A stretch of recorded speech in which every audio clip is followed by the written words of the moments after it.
Whenever you're ready. All right, welcome everyone. This is the Hideout Utah Town Council regular meeting of August 8th, 2024. Calling the meeting to order. So we'll do a roll call for council members. Ralph? Ralph, are you here? You might have to talk really loud. Can you guys hear us? Yes, can you hear us? Ralph is connecting to audio right now. He might be now connected. Thank you, Thomas. All right, I'll come back to Ralph. Carol? I'm here. Jonathan? Here? Bob? Okay, Bob is excused tonight. And Ralph? Yeah, I'm here. There was a little audio issue there. All right, thank you. And Chris, I'm here. All right, Mayor Phil Rubin had a conflict tonight and is unable to join us, so I am standing in as Mayor Pro Tem. What I'd like to do first is we're on item 3, approval of council minutes. I'd like to put that at the end of the meeting. Because as some of you may realize, we have a truth and taxation meeting that starts at 7 p.m. So we are time constrained more than normal tonight. So I'd like to get to the real business items first, and then come back to the minutes, and should time permit at the end. And that will also be number 4, follow-up of items from approved minutes. So we'll handle that at the end. All right, so we're going to start this meeting with public input. The floor is open for any attendee to speak on items not listed on the agenda. Alicia, can you remind us, for those participating via Zoom, what they need to do in order to make themselves known that they would like to speak in public input? You bet. So *6 if you're on the phone. We'll raise your hand and then we will ask to unmute, and then you need to do *9. Or you can just use the icons at the bottom if you're on the computer and just raise your hand. And then we'll call on you to unmute. Or if we have guests here. While we're waiting to see if anybody online is interested in speaking, do we have anyone in the room who is interested in speaking? Yes. Okay, yes, sir. What do you do? You come up to the lectern? You would come up to this lectern here. And then state your name. Thank you. My name is Randall Lund. I appreciate being invited to your town council. I'm here because I'm running for Wasatch County School Board. And Hideout is in the area I would represent, and I need to learn about this town and be available for you to learn about me. So in just a second, I bring 2 strong points, I believe, to membership on the school board. The first is my expertise in education. I have a PhD in curriculum and instruction. I was a trainer of teachers for 30 years at the university level, and was myself a teacher in the middle school in St. George. The other thing I offer for your consideration is a firm commitment to represent all of you and only you as citizens, taxpayers, parents, and voters in supervising the schools and delivering the best schools that we can, and the kind of schools that you deserve. I take that very seriously. I think it's the only purpose of the board is to represent you and to be responsible for the schools. To me, that means a couple of things. One is that we need to keep the budget under reasonable constraints so that your taxes can be lower. Secondly, as an expert in teaching, I know of some ways that we can improve instruction and learning and the achievement of our children in the schools. And one thing that we can do to do that is to understand the difference between instruction and indoctrination. There is a difference, and it lies basically in the idea that you teach children to think and don't teach them what to think. So briefly, that's my information, and you can learn more about me at lund4u.com. lund4u.com, or on Facebook at Lund for Wasatch School Board. I yield any time I might have for any questions or comments. And again, I thank you for the opportunity to talk to you. Well, thank you for coming in, introducing yourself. I'm sure people are delighted to have that introduction and to learn about your background. Thank you. Yeah. So is Very Lund much. for you, LUNDFORYOU? Yes, It's not LUNDFORYOU. Okay, No cutesies there. no cute. Thank you. Thank you. Appreciate it. All right, do we have any other members of the public who would like to speak? Alicia, I don't think we've seen any hands, right? All right, so with that, I will close out public input.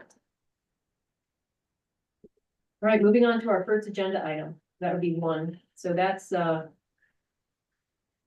me for a second. The consideration and possible approval of ordinance 2024.0.xx, amending Hideout Municipal Code sections 10.08.18, 10.08.26, and 10.10.06 regarding retaining walls and undergrounding utilities. All right, so I'm going to click on this, Alicia, right? And then that will take me to the link. So do we have who will be presenting this? Who put this together? Is this Thomas or a Holly thing? This is me. I can kind of go through it. It has kind of 2 parts to it. One is about the retaining walls and the other is about underground utilities. The retaining wall section is in response to comments from our town engineer, which is 10.08.18. We actually have a slight change that we're suggesting to that, and maybe Thomas wants to jump in, but basically the reason we wanted to take out number 3 was because when retaining walls are on private property, the town engineer doesn't have input on it. It would get certified by a professional engineer on behalf of the property owner.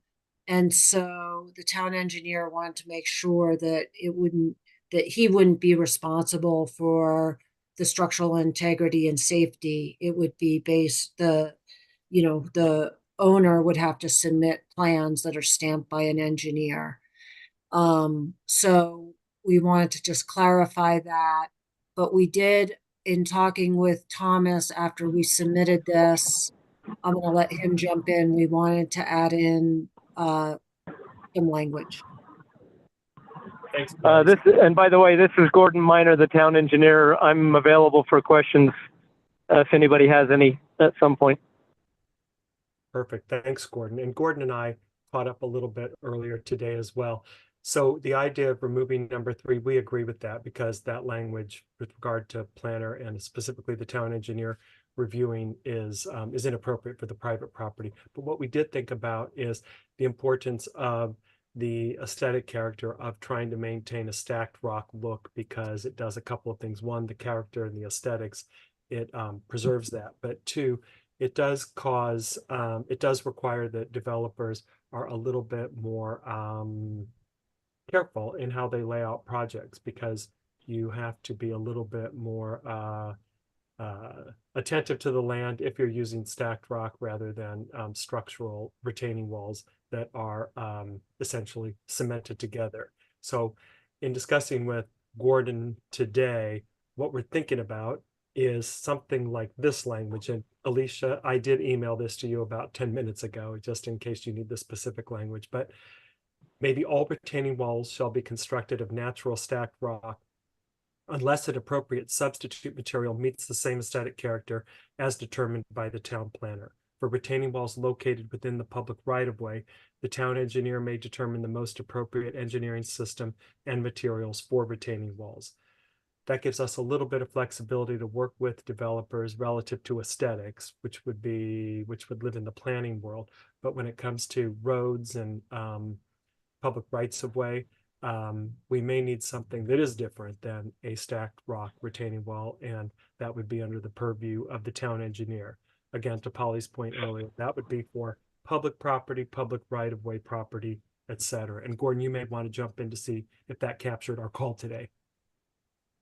Yeah, I would just add a clause to that.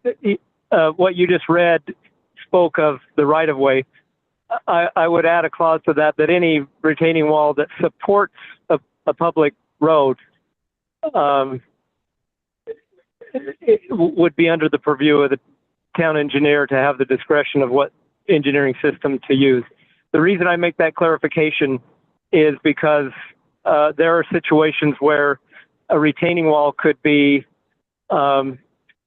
just outside of the right of way, but it would still be supporting the public road. That makes good sense. So how about something like this? All retaining walls shall be constructed of natural stacked rock unless an appropriate substitute material meets the same aesthetic character as determined by the town planner. For retaining walls that support a public road or for those that are located within the public right of way, the town engineer may determine the most appropriate engineering system and materials for retaining walls. How's that? I really like that. Perfect. Okay, and Alicia, I'll send this to you if you guys are all good with that. Thomas, let me jump in there. Since I know I've certainly had issues with how we deal with our retaining walls on private property or in public. There are some standards out there. 2 points. There are some standards that I've read, national standards in relationship to retaining walls. Number one. Number two, by removing all of 3, have we not removed the requirement for individual owners to potentially deliver to employ a private engineer and deliver a report as to the integrity of their retaining wall? So let me jump in there. 2 points, Gordon, if you want to jump in and have that conversation. Yeah, well, I only heard 1 point, so let me address that, and then you can tell me what I missed. Any retaining wall that is 4 feet or taller requires a building permit. And so this work falls under the jurisdiction of the building official. So there is a formal permitting process for it that the building official would administer. Really the difference that we're talking about here is the town engineer is not involved in that process. And what the building official would be doing would be requiring the engineering and certifications from the applicant's engineer. So that's how that process would work. Does that answer your question? It does, but it's a little vague on the applicant's engineer because we've just removed some of that wording. So So I don't know that there was any wording about this. There's not much to say about an engineer. A professional engineer is a professional engineer. And it's as long as the applicant submits to the building official design work that is certified or that is sealed by a professional engineer, then that meets that requirement. Regardless, the town engineer is not part of that process. The town doesn't want to have the town engineer as part of that process because that is, that's a liability. I get that, Gordon. But we also removed a detailed geotechnical report prepared by a licensed engineer. You're saying a professional engineer is substitutable for a licensed. I don't know, if that's acceptable, that's fine. but we're also removing some words that the applicant is responsible for. So I'm not totally comfortable with removing all those words. That's me. So Ralph, question for you, because I know the history of the need for a geotechnical report for a. By the way, Chris, I am still getting questions on that, and they're still trying to deal with that. And we still don't have a licensed, we still don't have a fully fledged detailed geotechnical report. So our problems still exist in town, and I just would hate to see this be a situation that other people would have. But Thomas, can you read that part of the language that you and Gordon worked on that had to do with roadway adjacent, Well, I think so I would make a suggestion that if you want to put language in the code to this effect, it's going to be redundant, but you could put that private retaining walls over 4 feet need a building permit, and all of the requirements. And I apologize, I don't have the luxury of knowing who's speaking, so I apologize. But for whoever's posing these questions, this is squarely in the realm of the building official, and the building code addresses all of these questions you have. Okay, this is Ralph Severini, member of the town council. And I can assure you, Gordon, there's some history in this town that has caused issues for at least one HOA, maybe another. And I just want to make sure our wording is absolutely going to substantiate any issues that could arise from any future problems. So I'm willing to look at some of the new wording and go from there. Thank you. Happy to entertain that discussion.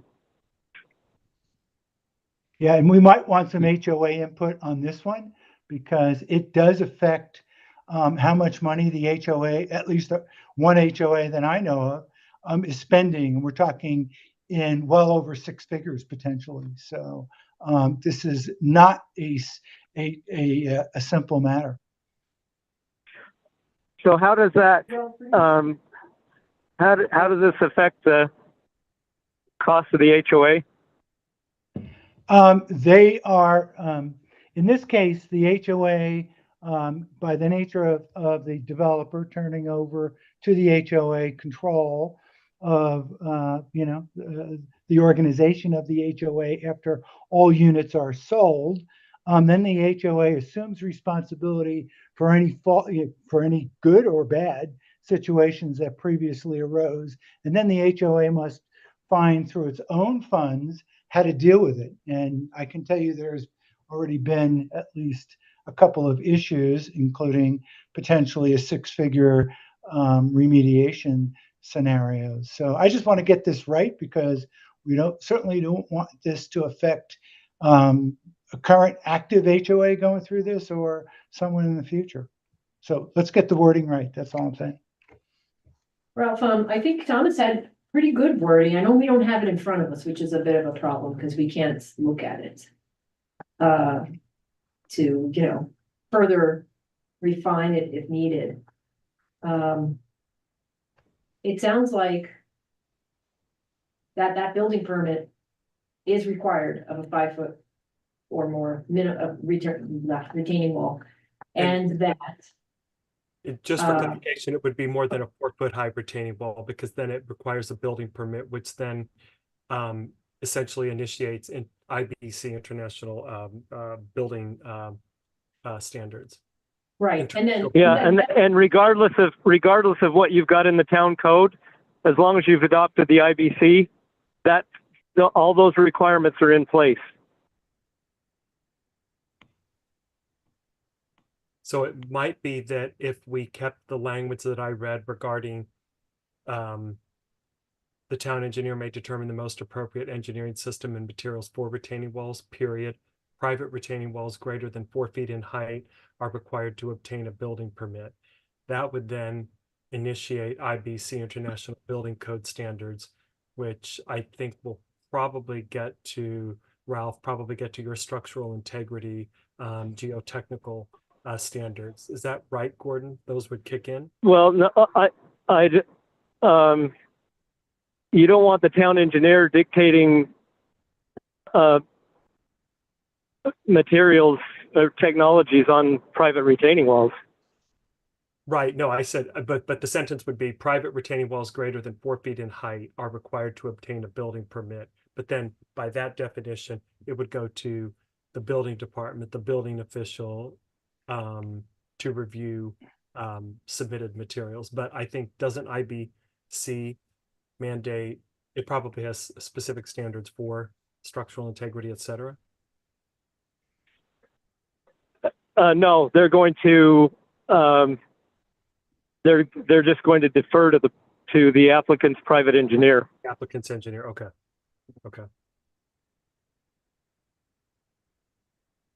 Ralph, does that get us where you want to go, or are we back to, you know?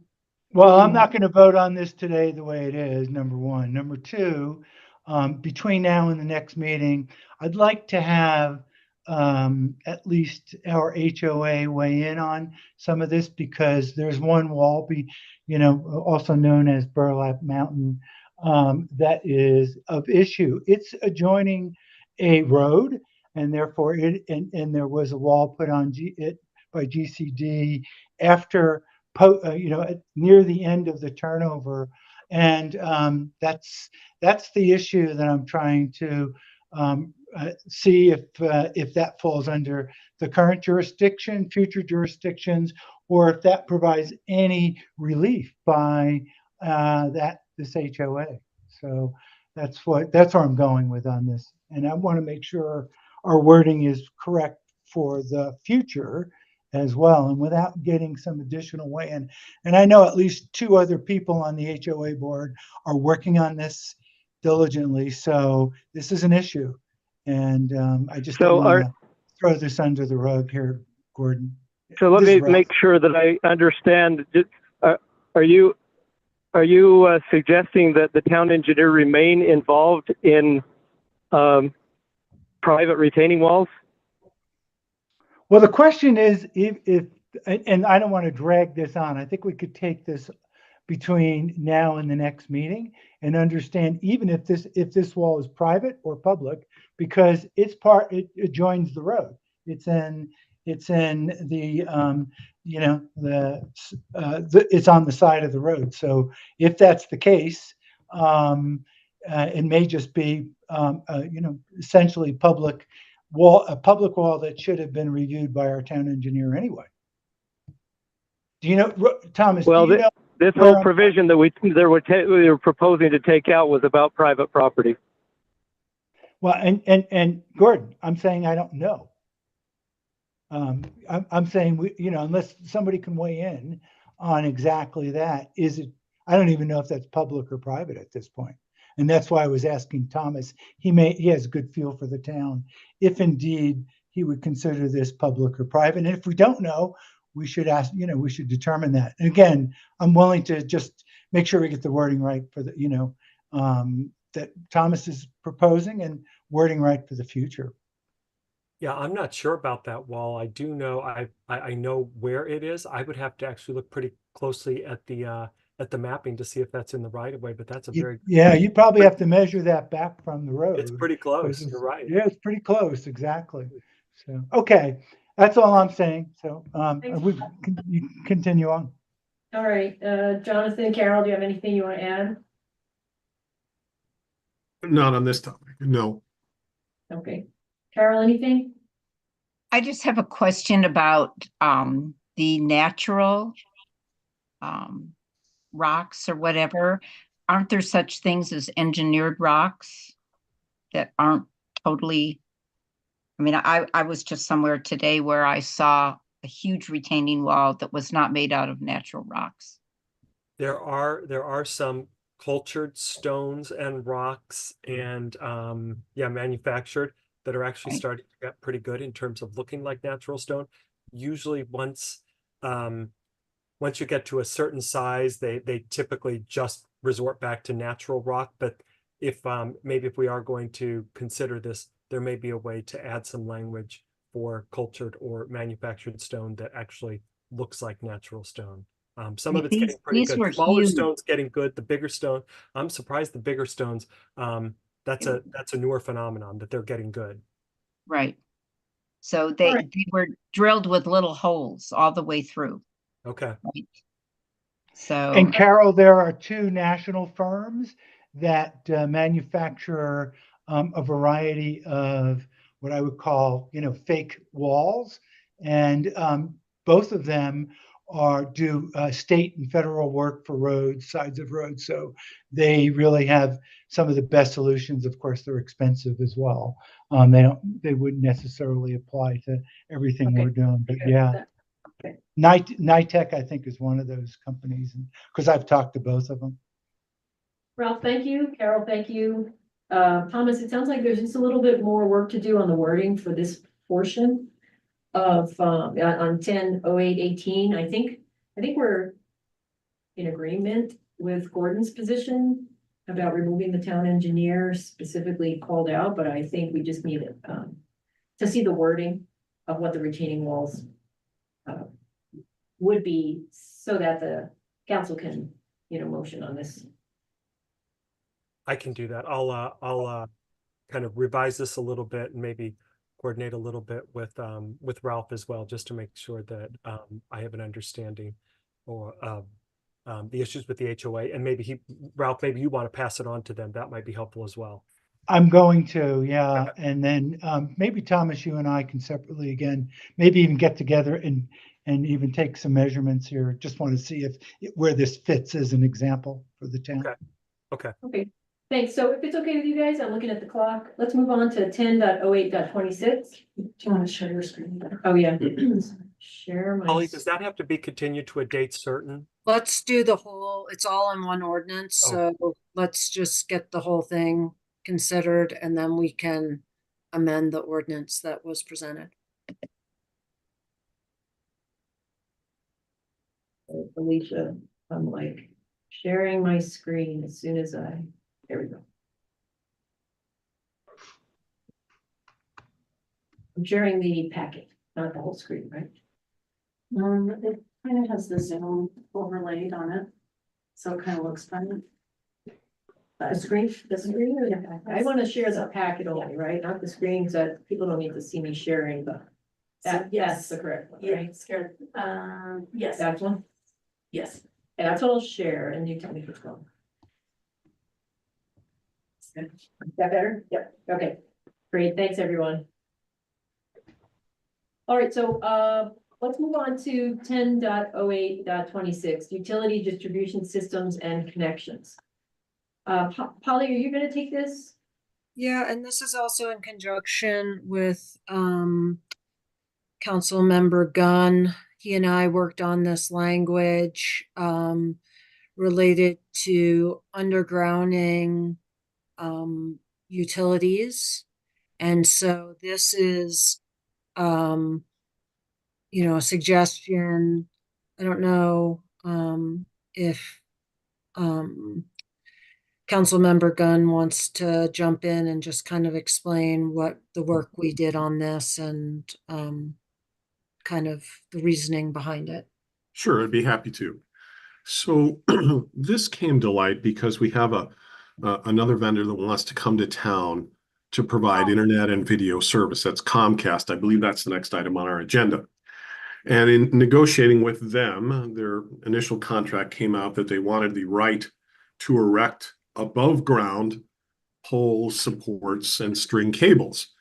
And it is my view that our view is probably our greatest asset here, and we need to go out of our way to protect those views and not allow folks to damage or harm or impair people's views by adding new poles, new supports, and stringing new cables. As a matter of fact, Rocky Mountain Power is going in the opposite direction.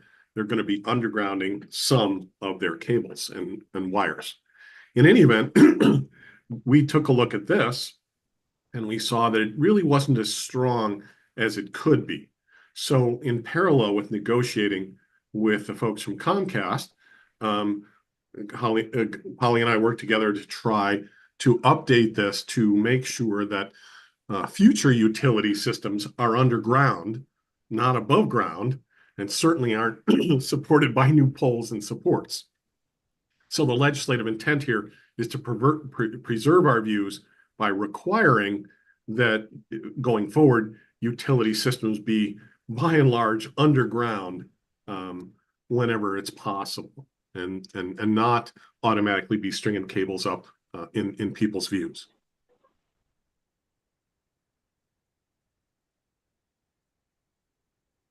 All right, so Jonathan, is there anything you want to point out in 10.08.26? In particular, I see there's some redlining in here. Sure. So if you scroll down a bit, most of the redlining is aimed at making sure that utility complies with all the rules that we have that are existing, and that the systems be installed within the public utility easements and not outside of them. And if you could scroll down a little further, excuse me. This is kind of a renumbering and relabeling here a little further. To the Here we changes, go. I'm red, right, Jonathan? Correct. The changes are in red. And so you can see here in paragraph 4, the intent is to make sure that utilities are installed underground unless the utility provider can prove by clear and convincing evidence that underground lines and structures are not technically possible using commercially available technology. In other words, if it's truly impossible, then we should work together to figure that out. But absent that, utilities need to be underground so they don't impair the residents' views. And a lot of people, I have a neighbor who's very fond of saying, in Hideout, you buy the view, they give you the house. That's how important the view is. And so if you scroll down to paragraph 9, here we kind of make it clear that our legislative intent is to preserve and maintain the existing views within the town, so that all utility structures and lines are installed underground where they won't impair anybody's views. And that applies to all utility providers going forward. So what we did is we took a pretty strong utility ordinance, and I think we made it a lot stronger. And then paragraph 10, here, if they want to install or extend any system, they have to provide us with certain critical information, and that is, what is it you're going to do? Where are you going to do it? We want to see maps, and if necessary, ask them to stake out locations where their equipment's going to be, so we can see what's going to happen and the impact on the view sheds within the town. If you scroll down a little further, I think that pretty much covers what we're doing. It's in my view, mostly a strengthening, an effort to protect and preserve our existing views and to require public utilities to the greatest extent possible to put things underground. Now, having said that, there are 1 or 2 utilities that already have easements, which this arguably might not fully in all ways apply to, but going forward, the intent is to make sure this stuff is underground and not interfering with the views of the town, and in that way interfering with the property values. Okay. Any council members have questions? Ralph, Carol? I like it. Okay, good. And so I'd like to see us adopt this before we address the next item, which I believe is the Comcast contract, which has been revised to make sure that their structures go underground and not above ground. But I think we have to adopt this ordinance first. Polly, correct me if I'm wrong.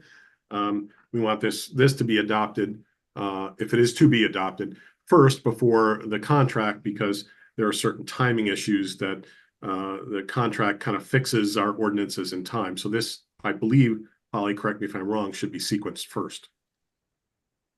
That's correct, and that's how it is on the agenda. So, and if after you have any discussion, if you wish to adopt this, you could just adopt 10/08/26 as amended, but continue 10/08/18 to the next meeting. Yep, that would be the most efficient use of our time, wouldn't it? Does anybody have any questions or pushback on the language in 10/08/26 or 10/10/06? And so that's the utility distribution systems and connections, and also the section called required improvements. I think it looks good. I'm actually grateful, Jonathan and Polly, for you working together on this and strengthening it. I think we all agree the view is everything here. Plus, you know, we have a lot of wind. So you don't want anything blowing around either. Anyway, the view is everything. Okay, so if there's no other comment, would somebody like to make a motion? I'll make the motion that we adopt 10/08/26 as amended and continue, and its companion provision, and continue 10.08.18 as recommended by Polly.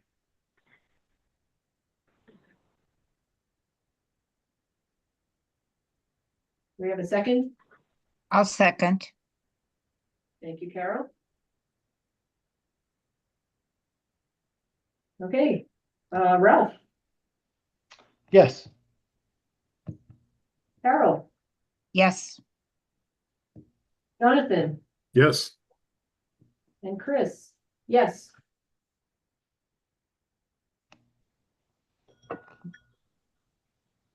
So adopted.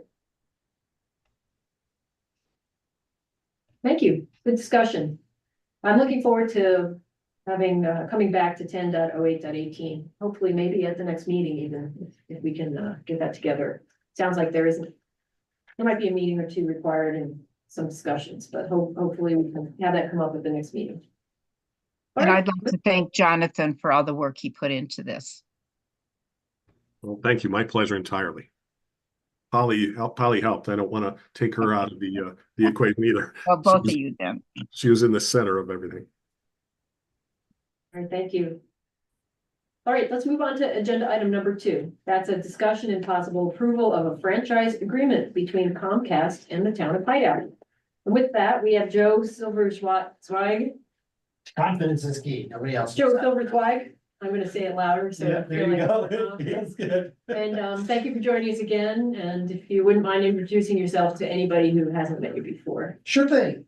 So my name is Joe Silverzweig. I think I have met with both, most of you on the last call, but I am the Government Affairs Manager, is my title for Comcast.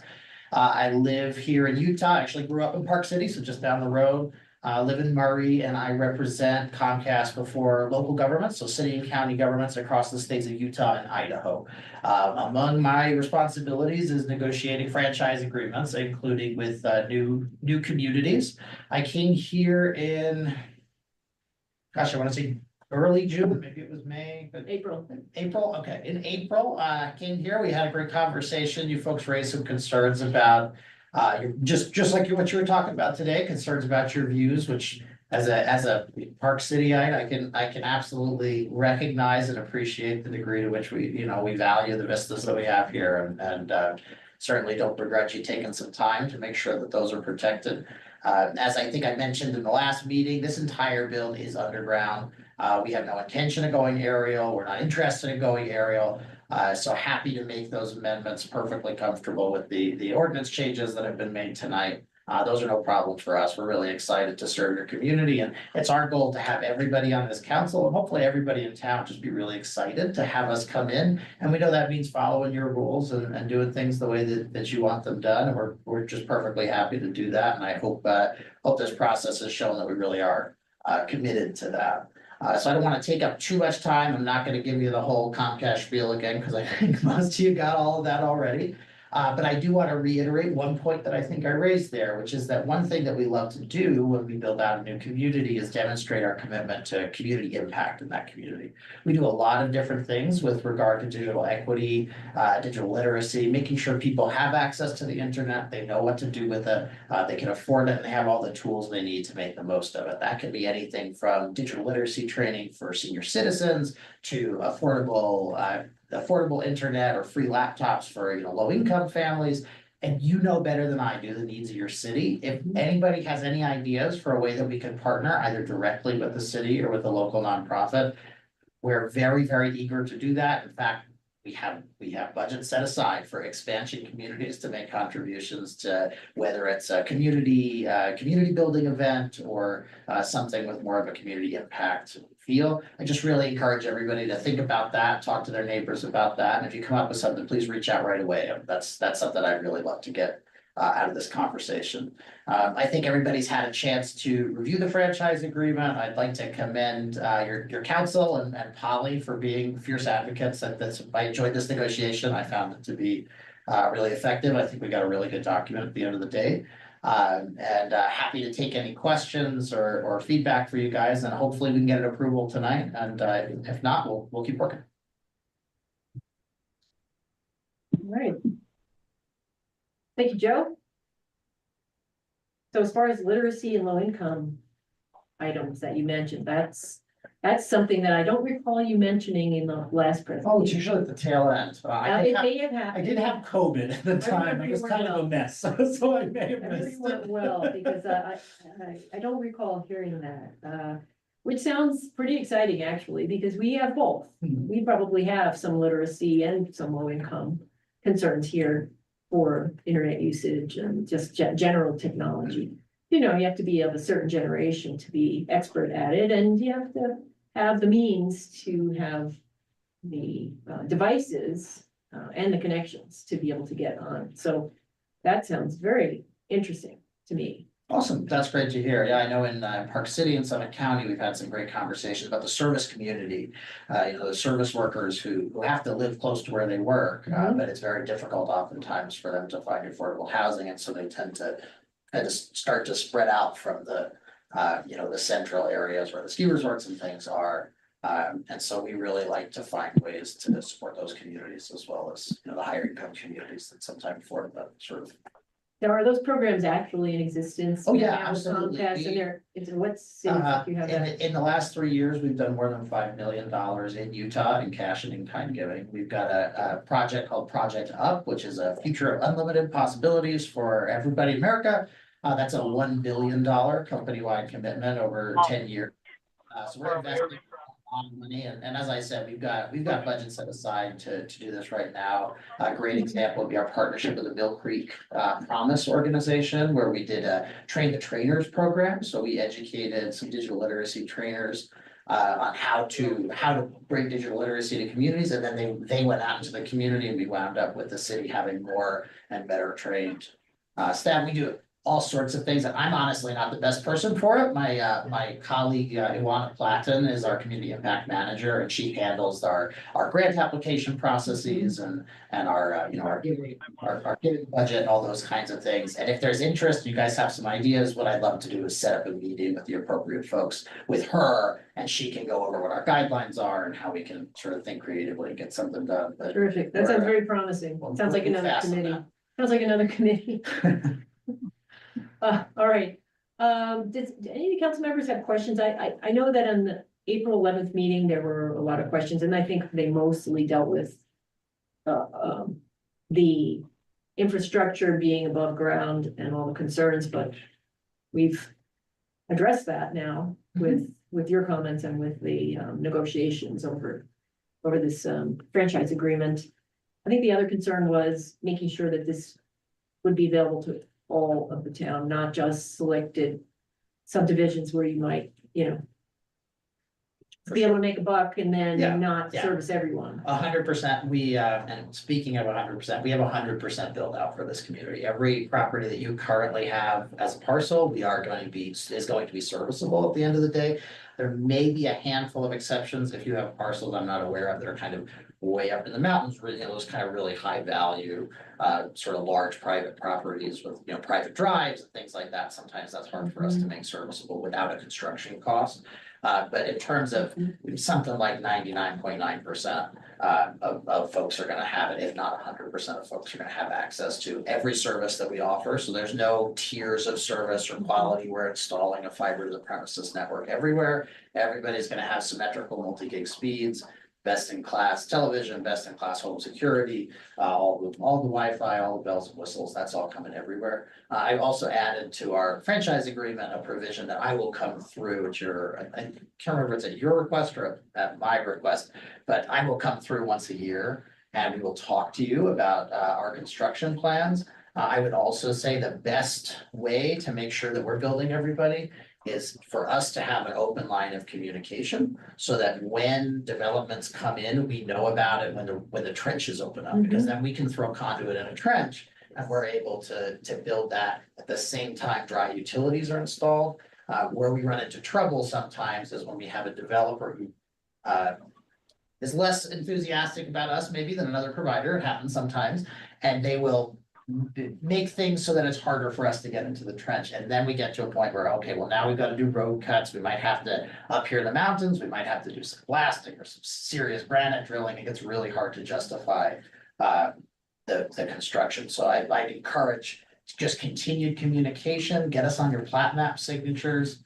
Think about maybe adding something to development agreements saying that they have to let providers into joint trenches. I think those would be great ways to ensure that we stay 100% built out, which is absolutely our goal. We don't want you guys to be putting in homes that we can't sell to. We like customers. That's what we're here for. Thomas and Polly, you heard that, right? Put that language into development, because I don't know that we've done that in the past. It's a new thing. I've been suggesting it here and there. I think it's good policy, but sometimes it's hard for me to suggest a policy like that, because there's, well, hold on, you work for Comcast, so how does this accrue to your benefit specifically? And I actually think this is good. We love policy. competition here. Yep, that's what it's about. Competition keeps We love it prices too. reasonable for people, and then they have choice. We like competition. We also like being connected and, cutting edge. Also being able to have high speeds for our communications, for the internet, for, our entertainment. And it sounds like you also mentioned, home security. So those are all things I think in general, the town is interested in. I mean, the people that live here. Okay. Anybody from the council have any questions or concerns about the franchise agreement? And question for Polly, how different is this franchise agreement that we're looking at from the one that we saw on April 11th? It has some significant changes based on feedback that that Councilmember Gunn made, and we've met offline with me and Councilmember Gunn and Joseph. And so Comcast was very responsive to our requests, and we feel that this is in good shape and is acceptable. And I don't know if Councilmember Gunn wants to speak to that, as he was also very involved. The only thing I would say is that we went from, the potential to have new poles and new cables strung up to the potential that we're not going to do that everything's going to be underground, as Joe has acknowledged this evening. So I'd like to thank him for being flexible, working with us, and understanding that the trend in Hideout is to take down those public poles and wires and put them all underground. So that was the goal. That's the purpose. And I think that's where we got to with this agreement. You both feel very comfortable with it, confident that we're doing the right thing for the town here. I do. The contents of the agreement. I do. Okay. Yeah, I'll jump in here, Chris. I have one comment. Yeah, and Jonathan and Joe. Yeah, thanks for making all those changes. in a positive way. There was a comment, one on section 6.1, which is customer service. And I know I talked about this last time, and I'm going to talk about it again. And that is, I'd like to see at least a semi-annual report on the number of outages, description of those outages, the affected area of the outage, number of residents, and the remediation that you've taken. We've had a few outages here, and it's really caused some issues. And I mean, you guys are, one of the biggest brands in the industry, but anybody can go down. So I'd certainly like to see that written into your customer service standards as it respects us. Don't know if you do this for anyone else, but that's what I'd like to see. Also, on page 8 of the meeting of the agenda, if you go back to actually what Carol had said in a previous meeting, that she wanted to, and I don't want to take words out of your mouth, Carol, since you're here, but you were looking to have a map of plan lined and post installations, and I'm assuming that was before installations start. So if that's attached to this, or that's going to be forthcoming, that would be, I would totally agree with Carol. That's something we'd certainly like to see as to your future plans. So Carol, I don't know if you want to add anything, because I just tried to paraphrase what you were trying to get at. Well, I think what I was originally talking about was if it was above ground. But, still I'd like to see where the lines are going to go in underground. And I don't know if that would require post installation. So.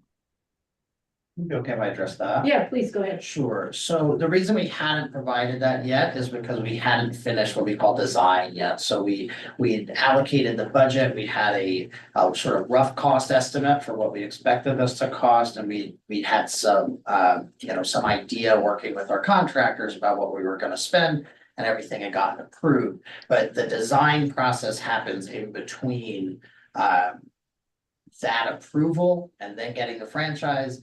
And then or feeling like we're going to get the franchise in this case, because we actually do have the design done here. But getting that done, and then once design is done, the contractors come through their permit applications, and the permit applications are extremely thorough. I was in Stockton or something, Tooele County last night, and we were doing the grand total in the community was 1,200 feet of bore, right? So compared to what we're doing here, which is a much larger project, and for that project to show them everything that he had planned all the way out to the edge of the town, I can get 110 pages of printouts for all of the maps. So these guys are really thorough. Those will be with your permit organization. In fact, I know that we've already submitted for approval for, I think, about 800 houses, somewhere in Hideout. That's my understanding from my chat with construction today. We of course don't have approval on that yet, but it's in your based on our conversation with whomever is responsible for that. Something our construction team did. They asked for it. We gave it to them, so they should have some of those maps. And as we apply for more construction, which I anticipate to take place through the end of this year up until the weather makes it difficult to do a good job installing an underground network. And then when it starts to warm up again in the first part of next year, that's when we'll finish it up and have everybody connected at that point. And as we make those permit applications, all of those will come with extremely thorough maps for our design and exactly what we plan to do. And we are also happy to provide after the fact maps. I'd also say that we are subscribers to Blue Stakes, and we work really closely with the state. So all of our lines are on file with the state, and if anybody does an 811 call or needs to do locates because they're digging, those lines will be part of what we'll send a crew out, and they'll be part of the lines that get painted. So you will know where we are and where we're going before we go there. And there's still the layer of permit approval. Your city staff has the opportunity to come back to us and say, we need this closer to the shoulder, farther from the shoulder. That resident doesn't, you know, sometimes we didn't get a public utility easement on that street, so you have to be on the other side of the street. All sorts of funky things like that can happen, and we're happy to work with your city staff as those things come up. And it'll be foot by foot, you'll have everything. Great. Thank you. Now I'm reading from April 11th where Ms. McLean, so our attorney, explained that state law requires parity among service providers, meaning that the town cannot favor one company over another. So the agreements have to be consistent and similar in key terms, which has been ensured through careful review. So Polly, would you characterize this franchise agreement as that consistent with any other franchise agreements we have entered into? Yes. Thank you. And Joe, I just want to double back on any service outages. So I know we talked about this. It's not in the agreement, but you guys are one of the top brands. By the way, I believe we need some competition, so that's a good thing. Will you add that into the service, or will you comply with providing us? It could be an email, a 6-month report on the outages, descriptions, and remediations, and its impact. So maybe if it's all zeros, that would be a welcome email. If there are some, we'd like to know what they were and how it impacted the town. I'm sure you do. I mean, that's part of your SLA to your customers. So as a background, we have so Comcast has about 1,100 employees in the state of Utah. It's one of the things that sets us apart from a lot of competitors. And among those are our network team. The head of our network team, a gentleman named Zach Sununu. I work closely with him on network issues. And I tell you, he takes it personally. He wants everything green all the time, and if it's not, he really does take it personally. Our standard for our network uptime is what we call 4 nines. So 99.99% uptime. We know we can't 100% guarantee it. Backhoes happen, dump trucks happen. Water can fill into things. There's all sorts of stuff that does happen from time to time, but we try to keep that uptime really, really high. In terms of specific commitments, I'm happy to put something in the agreement. I need to look and see first, what are the FCC regulations? Are there some background FCC regulations that'll meet your needs? If so, could we sort of umbrella under that by following FCC regulations, we'll provide that report. But I just need to see how else we've done that in other communities and what's technically feasible for our network team to provide. But I will commit to providing whatever it is that we can. I think you had mentioned, I wrote it down, number, duration, and customers affected. I think that's something, those are numbers that we generate and keep. So I do think those are things that we can provide and do for you. I just don't want to commit to something that may be a technical question. But overall, I will just say, yes, I will get something added into this agreement that will maximize your understanding of what our reliability and uptime is for your community. Thank you, Joe. Appreciate that. And I work in the tech business, so I'm used to 5 nines actually. So, and those are really high SLAs and metrics that the industry tries to exceed to. And I know on when you're dealing with real physical underground lines, it's always a little bit more difficult. But yeah, that's great. Thank you for being willing to share your data with us. And again, hopefully there won't be any. Right, it's not going to be in the agreement here, Ralph. It sounds like it's your willingness to do it with us, right? Yeah, I might suggest, I'm certainly willing to do it. I'd really like to get signed tonight if we could. Mm-hmm. So there are a few ways to do that depending on the comfort level of the council. You could propose to approve it, pending approval of updated connectivity language by the city attorney. I think that would probably be fine. I could also just make a personal commitment and generate a side letter, making a promise to you folks that you'd have in the next few days here, will probably be sometime next week. And I think either of those would bind us equally to taking care of you and sort of keeping that promise. So whichever you'd prefer with that, I'm totally comfortable. It would be great if you could include it in 6.1 or somewhere in there. That would be my preference rather than having any side agreement that you're committed to, that, we might get into some weird action. Just eliminate that. I don't think there's anything here that I'm asking for that's out of the ordinary. So, I'll go, I'm fine with the agreement. I'll certainly give my positive vote towards it if we just include, that we'll work on something for 6.1. Yeah, and I suspect when I go back to my team and I tell them about this, they're gonna say, oh, yes, we've got this. Here's our standard reliability reporting language, and we'll just kind of drop something in that we've already done for other communities with similar inquiries. Great, thank you. But Polly, to get this approved, yet still have that outstanding 6.1 customer service standards, language, what do we need to do? Right, I mean, can we get this approved without the 6.1 changes? I personally would be comfortable with a contingent vote, yes, so long as along the lines of what Joe suggested, that it's a yes conditioned upon Polly's approval of reporting language getting into the contract before it's actually signed. I would be good with that. And that's very doable. Jonathan, do you want to make a motion? Sure.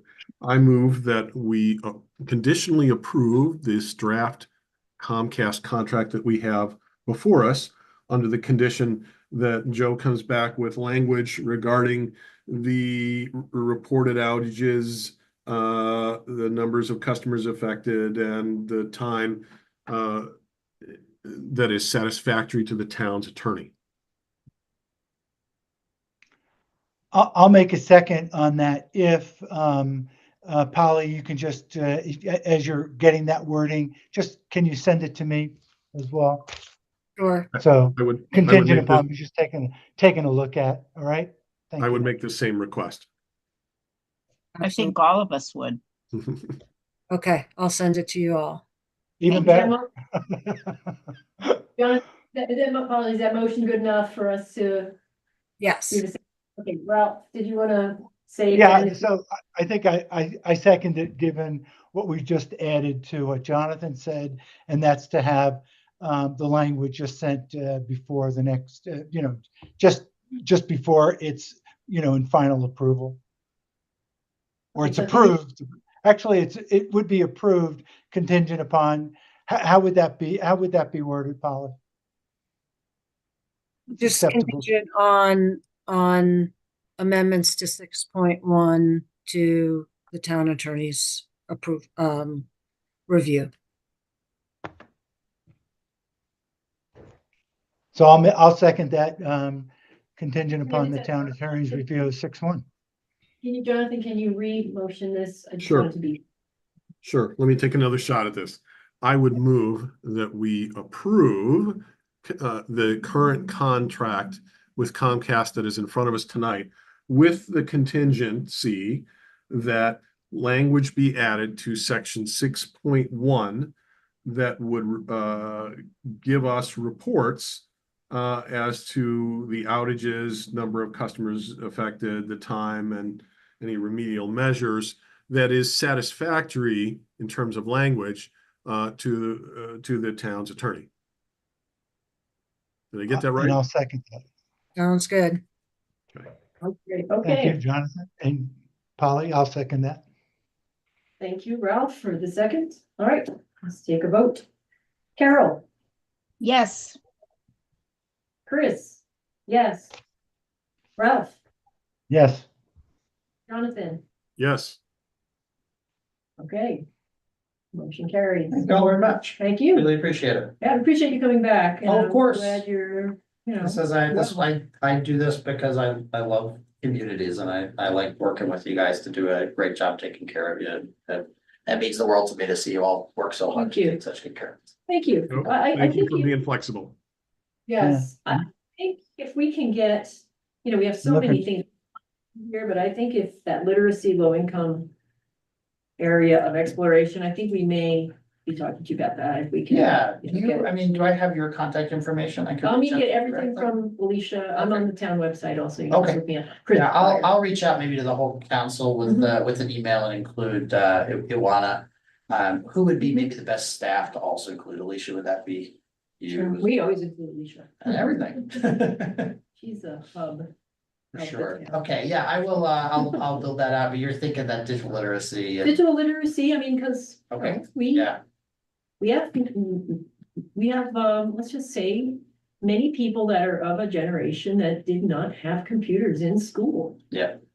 Right, so, and there, I know need them these days. personally, I'm at the help desk at, for my parents and in-laws and things, but, I think that's an important item as well, as the low income consideration and the kind of equity for connectivity. Yeah, well, we have Internet Essentials, which is our low cost, high speed internet. It's Mhm. $10 a month for 150. I think right now it's 150/50. I expect that speed to go up in our EPON networks quite a bit, but that's what it is right now. And it's $10 a month. It's open to anybody on federal assistance, so food stamps, Title I school, Section 8 housing, all those kinds of things. Perfect, that's the kind of information we need, we Yeah, want to and get out. we'd love to advertise that and Yes. help get that out to the community in the areas that need it. Yes, thank Awesome. you. Well, thank you so much, Chris. I'll be in touch about all of that, and I really appreciate your partnership with the city and staff. Thank you. Thank you. All right. We're gonna move on now. The section, agenda.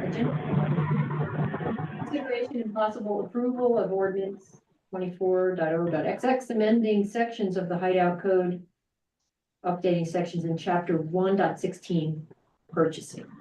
Moment, and I will get there. You know what? But it's a long drive.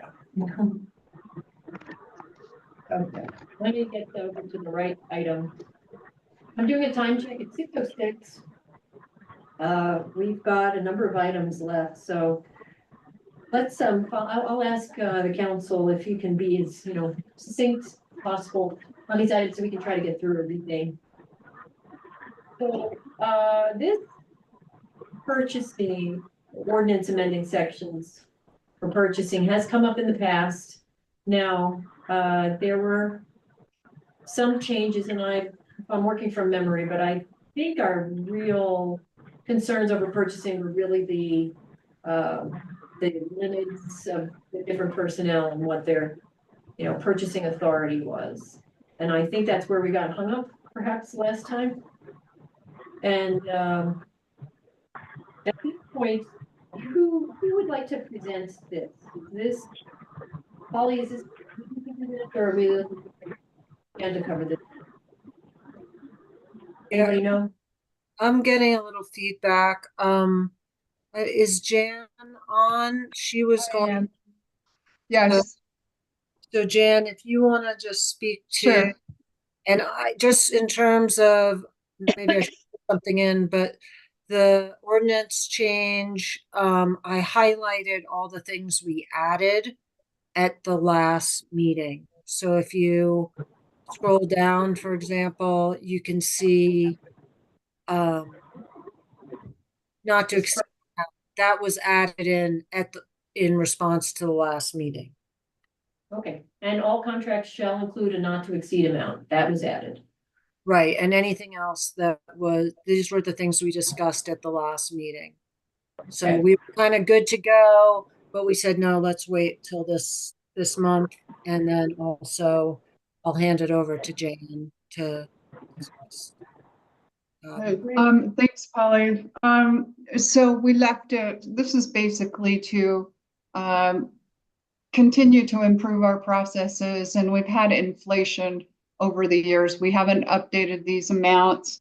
The council asked for a list of contracts that we have done, and so I can give you an example. Projects we've contracted for would be our routine audit for 15,000. We signed a contract to Langen Communications for 10,000. We used XBAC fundraising for 10,000. Truck leases, 45,000. And of course, these have come to the council, and you may be aware of those. We did a city road repair. We did an RFP for a contract for 300,000. Light poles, 20,000. We did some equipment purchases. A Bobcat at 75,000, Salters 32,000, Mini X 55,000. So we're currently in the process of updating our communications. There are several people in town who feel like they don't get adequately notified of what the town is doing, and that's where we hired Langen Communications to upgrade, do an audit of our current communication, and provide a better plan for ongoing communications, including public outreach. And, so in this process, I believe the $20,000 is an appropriate amount. Things just cost more than they used to. We're already halfway through the budget with Langen, and so I think these amounts are appropriate to keep us moving forward on projects and accomplish the goals of the mayor. I think they don't change the way we do business as far as getting RFPs. We continue to do that. This just gives us a little bit more ability to move projects forward. All right, that was a good example, Jan, of the prior projects that they seem to fit correctly into the buckets, right? You said, and I can't rattle off the ones that you said, but they seem to fit into these new buckets. So, the 20,000, up to 20,000 for the town administrator. So that would include which of the projects that you mentioned? If you could just recap them again. Well, rather than going to the mayor to, things like our routine audit, just some routine things we're doing. I could go ahead and, get the RFPs and evaluate, and it would be with a committee. We have, it would be more than me who would look at the responses, but we don't have to go to the council for every little decision, which sometimes just slows projects and becomes very inefficient. So that would be like X Factor when we did our fundraising, just sort of routine business type decisions. Yeah, I'm just trying to get a feel for, do we have the right buckets, right? It sounds like $20,000 reasonable for town administrator. What of the projects that you listed, which I did not memorize, which of those would have fallen into the between 20 and 30,000, the things that were just a little above your authority, and required the mayor, but was below council authority? So yeah. Well, let's talk about Langen Communications, because right now we have a contract for 10,000 and they're halfway through it. So that, could potentially be something that turns into more than 20,000, depending on how involved we want them to be. Okay, so that's one that could be in the area. One upcoming, we have water issues, and I've been asked to come up with a suggestion on how we handle standby fees. And with our finance team, we were referred to a certain advisor, and they've projected the costs for an analysis at somewhere between 15 to 30,000 for the appropriate evaluation. And that would be above my spend limit. Okay, that's another good example. And then the other things that you mentioned that were above 30, those are a lot of capital purchases. Is that what I recall, like trucks? Right. Yeah, truck leases at 45,000. City road repairs, of course. Something like the sewer lift station. Those kinds of engineering projects would all go through the RFP and be discussed here. Okay, thank you. Anything else you want to point out here that's been highlighted beyond what we just talked about, Jan? No, I think it all- looks good.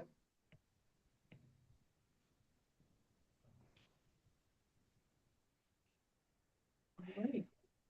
Any council members have any comments? Yeah, by the way, in one of those sections, it said 2003. Can you back up, Chris, a little bit? Yes, sir. Keep backing up here, I think. Where was it? Yeah, and Right there's there. a couple of here that says 3% compounded from 2003. Is that accurate that we're going back 21 years on that, or is that supposed to be 2023, which would be just 1 year? Because I can't imagine doing the compounded math at 3% every time I wanted to figure something out. That's a typo. That's state code. So Oh, is that's it? what, yeah, it's from the state code. So everyone in Utah has to do that compounding, and I think there's a way to get that number from. Well, you the can do it in a spreadsheet. I mean, Excel does that fairly Yeah, easy, but but you know, I just it's can't imagine wanting to do that the where, state legislature hasn't updated it, so that's what it says, and it's just Okay. cleaner to just copy it than. Yep, I hear you. Thanks, Paula. So if and when the state legislature makes their updates, we would make our updates. Sure. Okay. Yeah. All right, thanks, Ralph. Anyone else?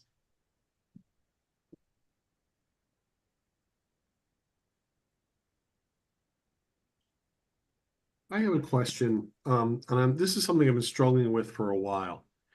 I'm trying to understand the interplay between the budget and these purchasing limits. And more specifically, if something is in the budget, do these spending limits go away, or do they still apply? And I don't fully understand that, and I'm hoping, Holly, you could help me get a grasp on that. So basically, there are two kind of parallel items, right? One is budget amount that is put aside to pay for salaries, pay for certain contracts. In a sense, the council is authorizing that up to that amount can be spent. But then you have the actual contract, and under certain circumstances, as laid out in the procurement policy, the council must approve the actual award of the contract. So let's say that you put aside $150,000 for road maintenance, and I'm using an example that you're going to see today, but you decide on, Corporation ABC to do that work, road maintenance LLC to do that work. You would also, if it's above the threshold as required in the procurement ordinance, you would also approve that contract specifically. So they're linked. Mhm. But that's why you have that award. So if I understand that correctly, the council could approve a budget with $500,000 to do X, but because that is above all of the limits we have presently, it would still have to come before the council for final approval before the spend occurs. Is that accurate? Right, to that you would basically be approving the bid, not the bid itself, but the contract and therefore you'd see, so-and-so was the lowest responsive bidder, and we're giving that company the contract themselves. Okay, thanks. That helps me understand that a little better. Yeah.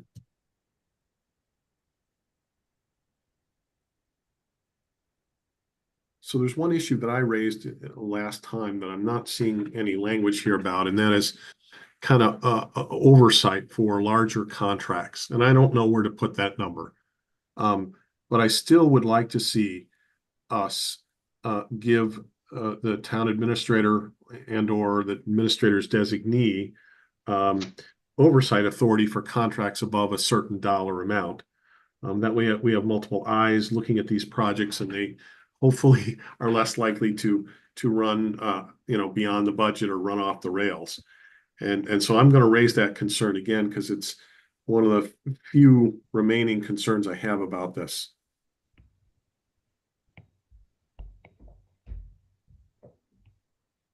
Jonathan, I think that's an excellent concept to get, in our systems. And I think one thing I'd like to do is have a budget to actual that goes out every quarter, and just have a dialogue on the projects with council members about what's happening, what they can expect, and just be more, include people in the process in the projects that we have going on in town. I like that idea. If we could put that into words and get it in here, it would certainly go a long way to help allay some of my concerns. Yeah, and I don't think it should be part of the procurement policy because just in our routine audit, there are parameters that would have expectations for budget reviews. So I think we implement a policy that happens on a quarterly basis and put it into effect. And Jan, I like the idea of getting more frequent updates. I mean, if you're in a business with lots of money, I mean, obviously we would be considered a very small business at this point. But you're, in a small business, your investors expect, regular reports on how you're doing financially. Often at a weekly basis. I would never suggest that here, and that's not any requirement. But yeah, more frequency would be good. I mean, we have numbers in the red, as we'll look at later, and I think trying to understand, like in any business, what the pattern of those numbers and how fast they're moving, particularly when it's negative, would be really useful. So the more we get a grapple on this, I think the smarter we'll be. Whether, and I'm not saying we need wording in here to your point, but overall for the town, I would say that would be a positive outcome of this discussion. I just think that if we're going to raise these limits, that we should also add a layer of reporting / oversight along the lines that Jan and Ralph have talked about. I think we're better off as a town when we have multiple eyes looking at not every project, not every expenditure, but the bigger ones and the high risk ones. And I'm not sure exactly how to implement that, but I think as a general concept, it's something I strongly believe we need. So if we didn't put it here, where would we put something like that? I wouldn't suggest that you codify that. I think you direct Jan to bring that to you at least quarterly, or if you wanted whatever the time period you want to see as a council, that could be a separate motion. And she, as your town administrator, will follow your, request. More than a request, your, direction. So do we do that in the form of a resolution then, or what's the proper format You for can that? just do a separate, I mean, I guess we didn't have it on the agenda. She hears you now. But if you want to put it on the agenda, we can put it on for next month. If you want to, it doesn't even really need to be a resolution. It can just be, we, the town council, direct the town administrator to come back monthly. I don't even know that, if you want that formality, you can put it on the agenda next month. I think she's hearing you right now and is going to comply with your direction. Yeah, and it's, Polly, it's kind of like what we've done with taking the minutes and then reviewing them for follow-up. It's, to me, it's a similar process. We've done it without a lot of, without a lot of changes in our, within our legal structure. I'd propose we go on that based upon how we're working together. And once you start doing things, typically it creates a momentum of its own. And in this case, having at least a quarterly update and review that people can kind of look at. My biggest thing would be is, and like just like in a business, it's not the picture that you're looking at, it's the trends that you want to intercept if they're going in the wrong way. And then you could say, hey, we've got two bad trends in this direction. Let's keep an update on those two items in the next month and the month after that until we get it back to normal or an acceptable range. I don't know if we need all this in writing, but that's where I'm going from a business standpoint. And we've done that with the follow-up items. Alicia's done a really good job with tracking what we're doing and how we're doing it with all the follow-ups in our minutes. So. And I could, And also the committee report outs, Ralph, we've gotten, a good process going there. So we could do the similar thing for projects and where the projects all stand against, the agreements that we've entered into and where do we stand on them, and having a periodic update. Jan, do you feel that you want something formal on this to codify the fact that you have both the authority and the responsibility, or do you want to kind of go informally? What's your thought? I'd like to hear your thinking. I like the directive. I'm on board with that. It makes my job easier. I'm happy to get people involved in projects, and I think it's good for all of the residents because they can weigh in, they can understand we're in a project, and to have council members involved just helps increase communication with the public. Great, that was a great question. So it sounds like we should put it on the agenda for next time. I think try so. to that directive and make it formal. And that sounds like what Jen will operate best with. And let's do it next time. I'm on board with that. Me too. Yeah, I'd like to see it, keep track of our financial variances, a little bit more closely. It helps us all get a better picture. So good. Let's do it next time. Okay, so going back to this ordinance, be ready to adopt it. I'm gonna go back to the beginning. Maybe. There we go. So here's the ordinance. An ordinance amending sections of the Hideout Code, updating sections in chapter 1.16 purchasing. Town council, which I can't read all this because everybody's faces in front of it. So anyway, you can see it on the screen. and you've seen this for the lot, we've seen this exact ordinance several times. Yeah. Right. Does anybody want to make a motion?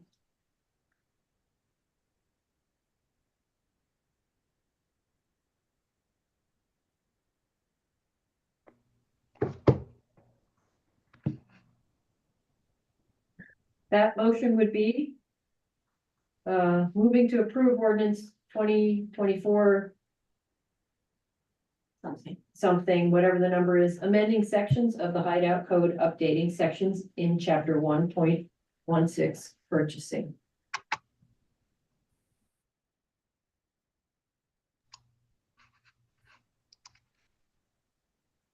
All right, I'm gonna make the motion. I can do that, right? I'm Yep. still a council.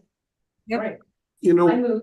but wait, before we do that, Chris, I guess I'm kind of wondering, last time we spoke, I thought there was a consensus, and I could be wrong on this. It's just my gut feeling.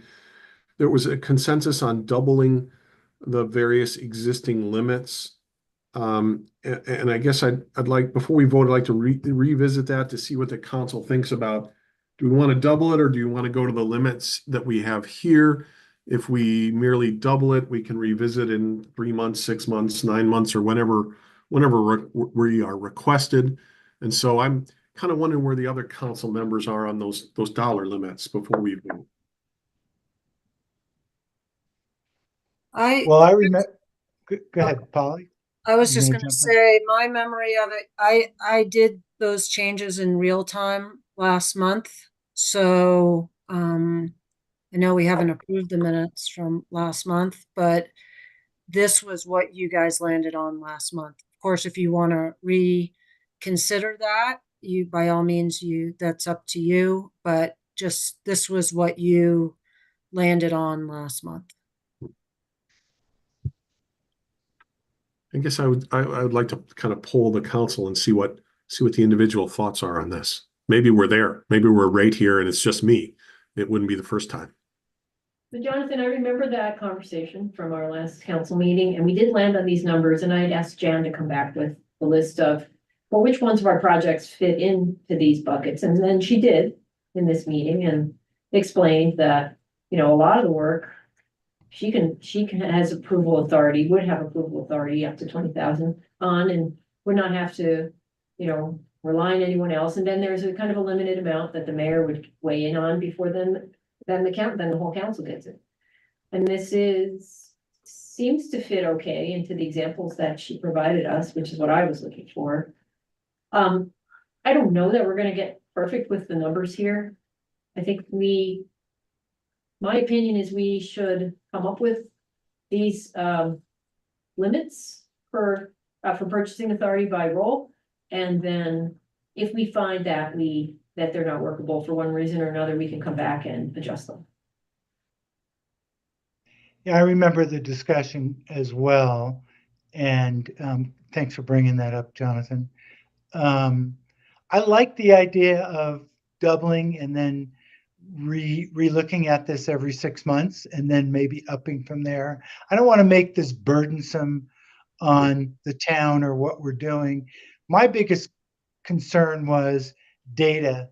I think we've gotten some, what I would call semi-qualitative, semi-quantitative data. I don't see any, love to see a tracking in a spreadsheet. I think we're getting closer to being rigorous on that basis. The numbers here aren't, one way or another, totally out of the realm of doubling, but I can also see us taking that approach, like Jonathan was just saying, as a step and then getting data. And what I don't want to do is cause so much churn because I think we have a great staff, honestly, and I think we want to give them enough control of what they do and how they do it, and I think they all do it well. But we're also writing in guidelines for staff that may be here 2 years from now or a year from now, or so to speak. So we're, while we have a great staff now, I mean, we don't know if we'll run into an issue. Anyway, those are my thoughts.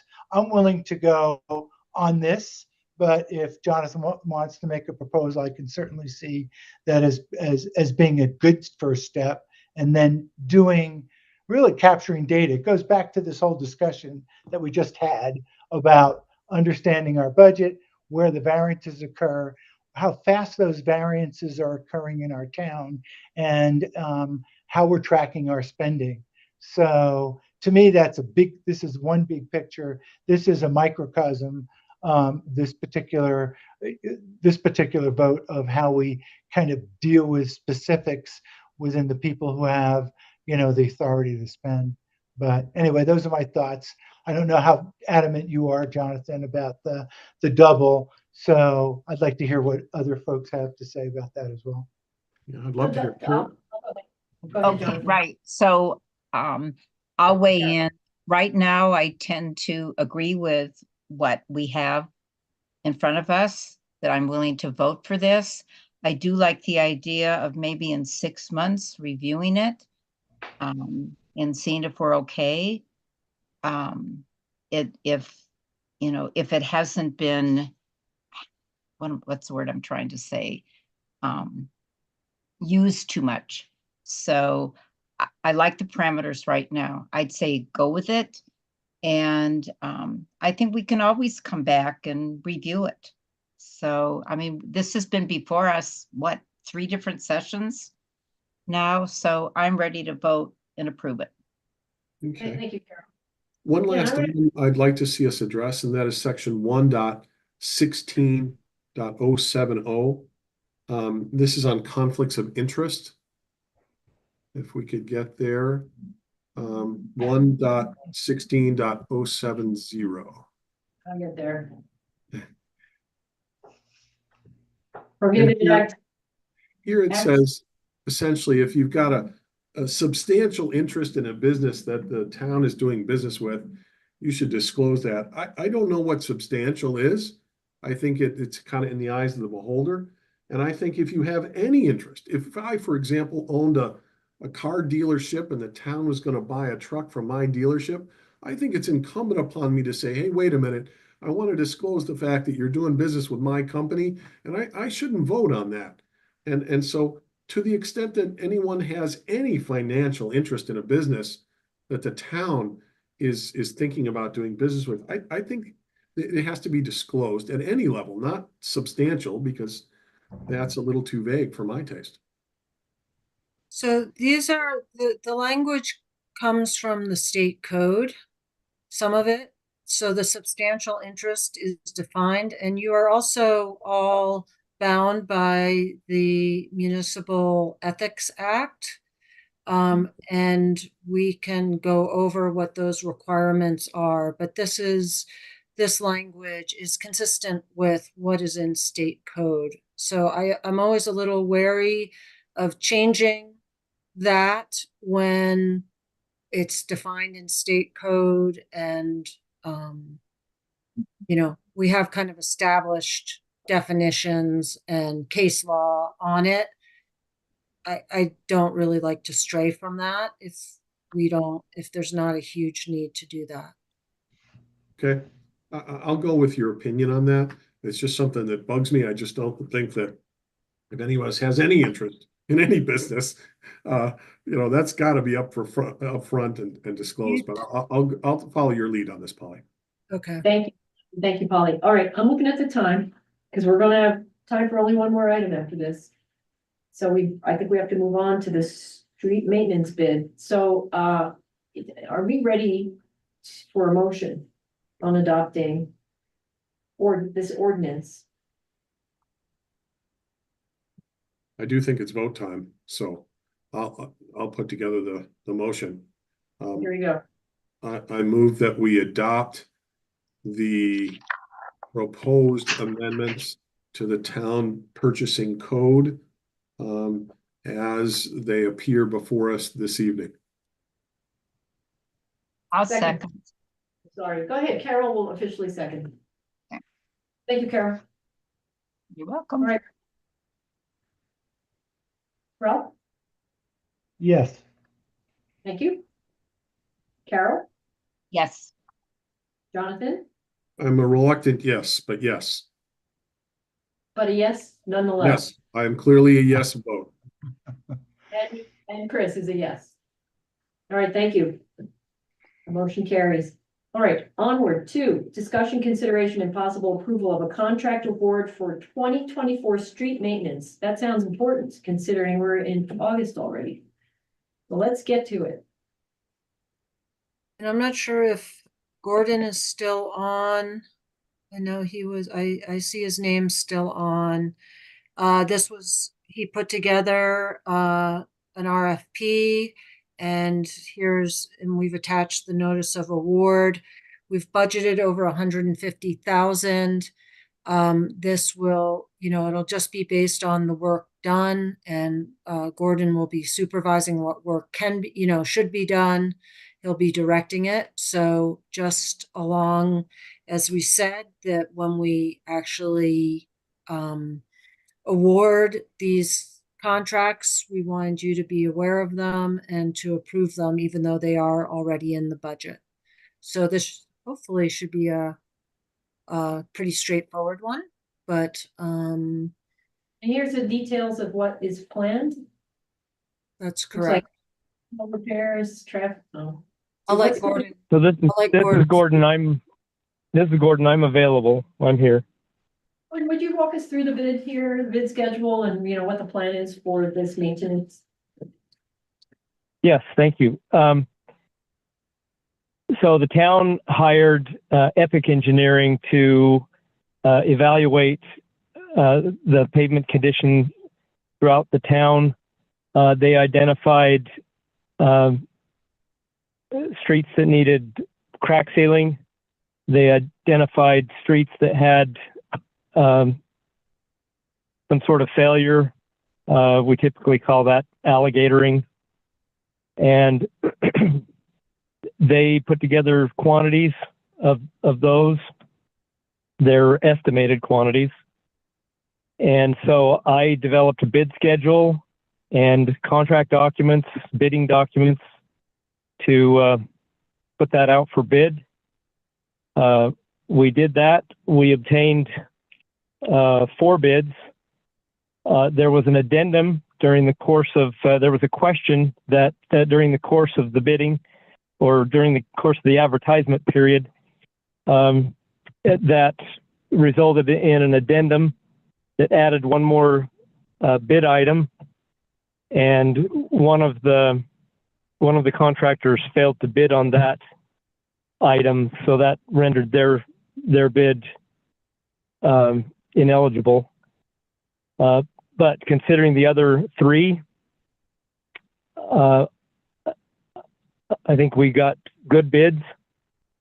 The bid that they used was based on the estimated quantities. So the bid that you're awarding tonight is unit prices. We'll pay them according to the work that's actually done, not according to that total. But if they exceed the estimated amount, then they would need to come back to the city for additional authorization. I feel good about the prices that we got, and we still have a good amount of time to get the work done. That's reflected in the prices, and so I think it's a good project, and we're ready to go. We would recommend that the council authorize it. So just to be clear, in the green, Bonneville Asphalt, is that the bid? I'm trying to figure out who's the bidder is Bonneville Asphalt and Repair. That's the Correct. chosen. Okay. Bonneville, yes. Love it. Gordon, Yes. are you familiar with the Bonneville's, record for quality work and that kind of thing? Are you personally familiar with that? And can you share with us your experience? I'm not. I'm not. Yeah, I can't speak. I can't speak to the reputation. No. Okay. Can you speak to anyone else? I mean, have you worked with any of these guys? Gordon? This is Ralph speaking. And I'll just jump in here real quick that's the point of a bid. The bidding, yeah, I hear you. So as long as they're qualified and there's certain requirements that they don't have lawsuits, that they're not in bankruptcy, blah, blah, blah. I don't have the language in front of me, but otherwise they're licensed in the state of Utah, right? The idea is you're getting that they're qualified bidders, and we have to accept the lowest qualified bidder. So we couldn't reject Bonneville just because you don't like their name or, whatever. I mean, that's not what's going on here, but, we can't, this isn't a professional provider contract where price isn't the sole determining factor. Here, the sole determining factor is the price. And that's because we have a well-defined scope of work.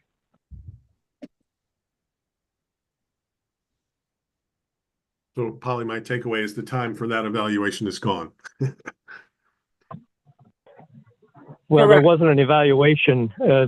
There's not an evaluation other than these basic things that Polly's talking about. When you're bidding for low bid, well, Polly answered that question. Yeah, it's laying asphalt. So there are lots of companies that can do it, and they're all, as long as they qualify for the minimum standards, which they do by being licensed, by having all the other requirements as listed that they attest to when they sign it, then we are required to take the lowest qualified bidder. Thank you. Okay. And this bid price is $96,208. That's what we're being asked to approve. Yeah, and what I would ask is just that you approve the mayor to enter into an agreement with Bonneville Asphalt and Repair in accordance with the bid documents, because Gordon is, as he said, they're unit prices. So if there are more or less units, then he will supervise that. If we end up having an amount that exceeds this $90,000, then we'll be coming back. Right. But what this unit price does is it enables us to do less if we need less, if we don't need more. Right. So I guess the motion would be to authorize the mayor to enter into a contract with Bonneville Asphalt in an amount not to exceed $96,208. That would be the motion. If someone wants to. Okay, so moved. What Polly said. I'll second it. All right. Thank you, Ralph. All right, Carol, Yes. Jonathan, Yes. Ralph, Yes. and Chris is a yes. Okay, terrific. All right, it's 6:47. Now, I want to see if there's anything By the else. way, let me just give you a heads up. We had speaking of this procurement process, we had a proposal or an advertisement go out just today for contract services, on-call services for Public Works. And that one will be a little bit different. That one is more qualifications based and more qualitative. And so we'll be going through that process, and we'll be back to you in October with a recommendation for a contractor to help Dan and his people. Great, thank you, Gordon. Good to know. And can I ask one question? When does this start? Because we're already in August. Okay. Well, the contractor has latitude, so not sure when it's going to start, but the contractor must be finished by 1st of October and closed out by the middle of October, which is the paving window for our elevation. We've given them that latitude because if you get better prices, the more latitude you give a contractor, the better prices you get. Sure. Yep. Okay, thank you. Any further discussion? All right, as you can tell, I'm trying to move us along. Is there anything else on the agenda that has to be addressed tonight that could not be delayed? Mayor Pro Tem, if we could do 6, that would be helpful. Okay, so we're moving on to 6. We're going to skip over the.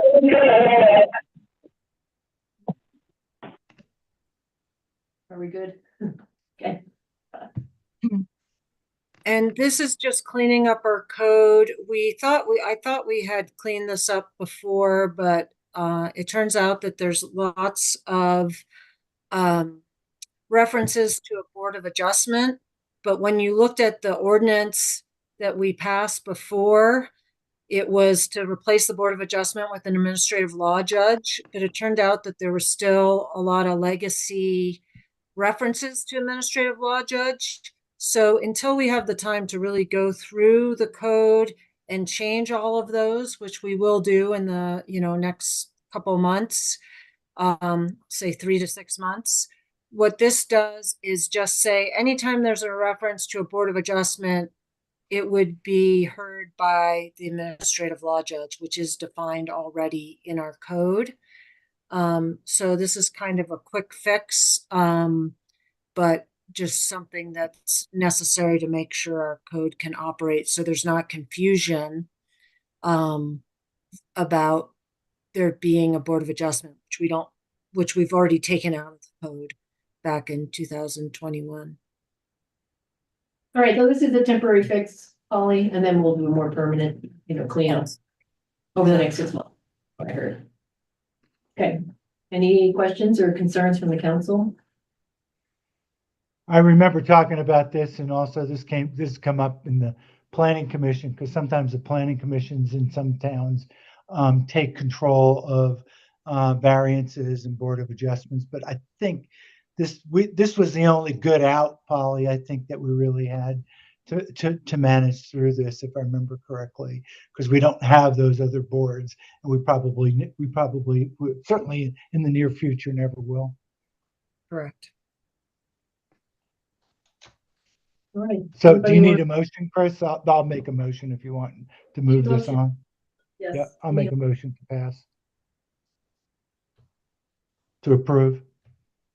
Okay, so your motion is to approve ordinance amending the Hideout Municipal Code, section 30402, appoint ALJ, and section 30406, powers and duties ALJ.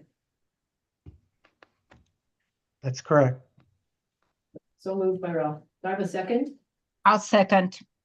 Thank you, Carol. Jonathan, Yes. Carol, Yes. Ralph, Yes. and Chris is a yes. Right, we have only a few minutes left. Chris, I Uh, think you should talk about our September meeting, because when else are we going to talk about it? Okay, so what we're gonna do is defer to the next meeting, or the resolution on amending the Hideout fee schedule. The Station 56 update, Jonathan, is okay if we wait another month on that?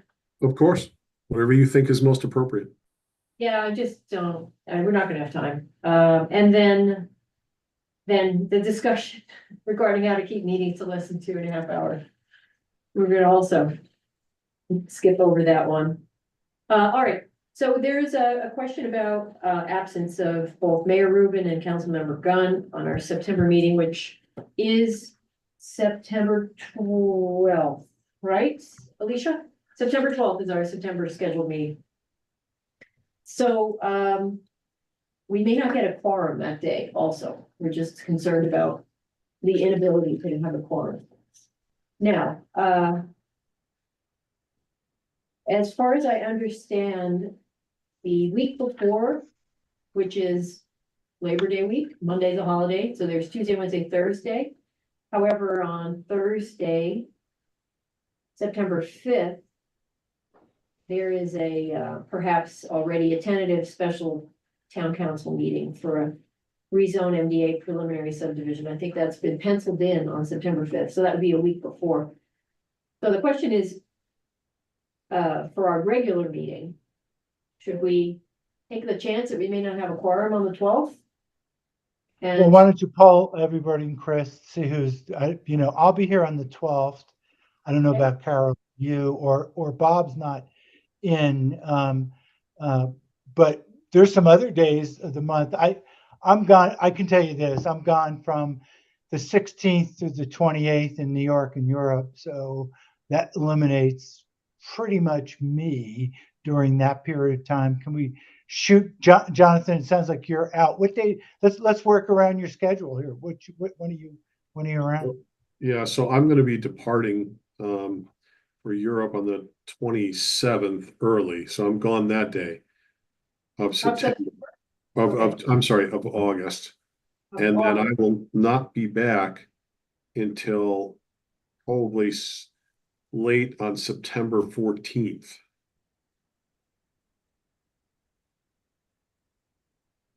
And then, I mean, at least for me, if I was going to be part of the meeting, I could do the 30th.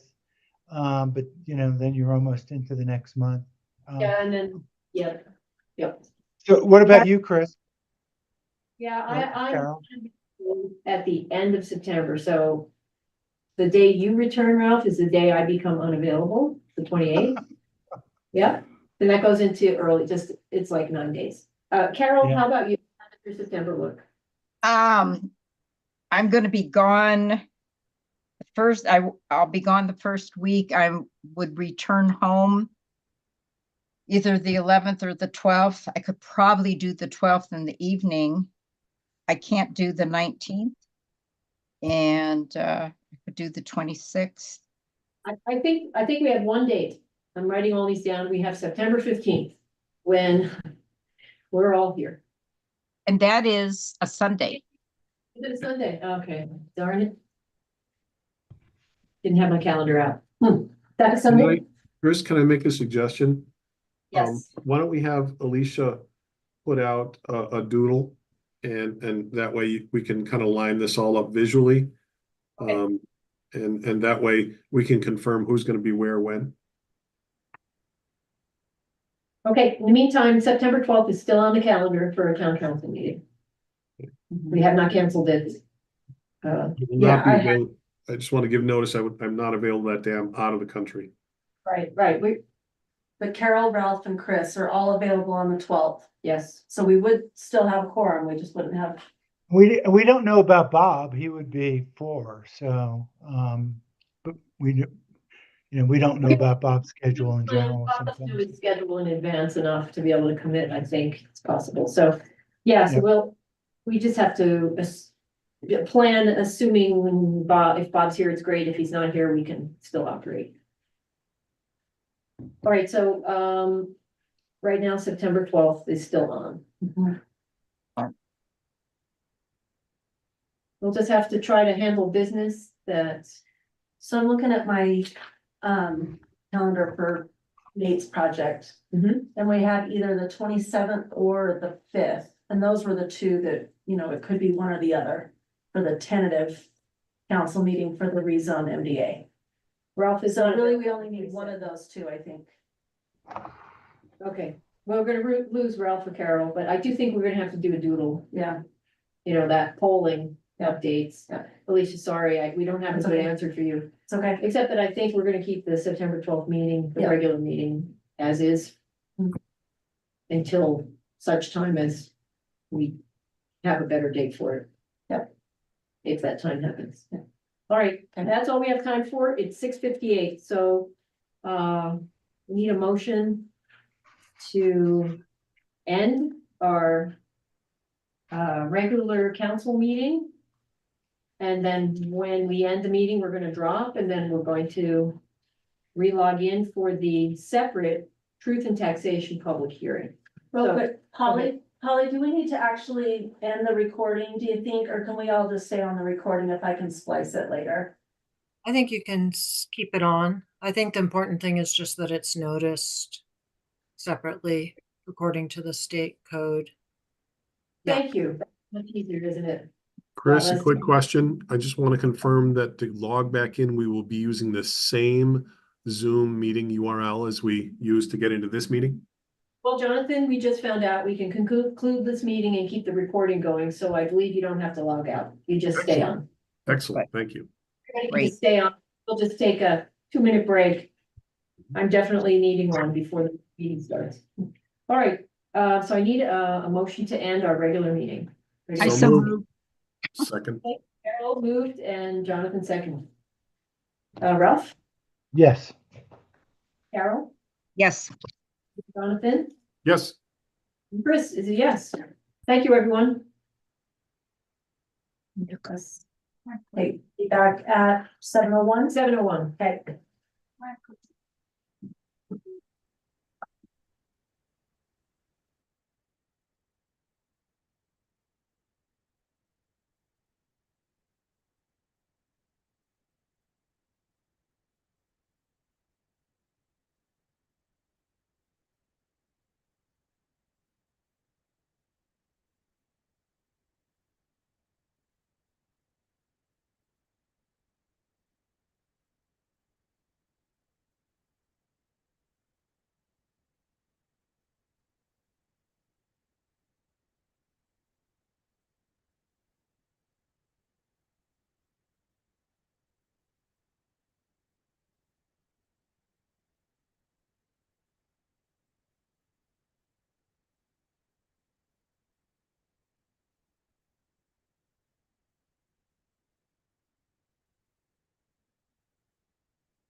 Oh, it's 7:01. I am ready to go. All right, hello, good evening. Calling the meeting to order for Hideout Utah Truth in Taxation Public Hearing on August 8th, 2024. All right, so we'll go through a roll call. So we'll count.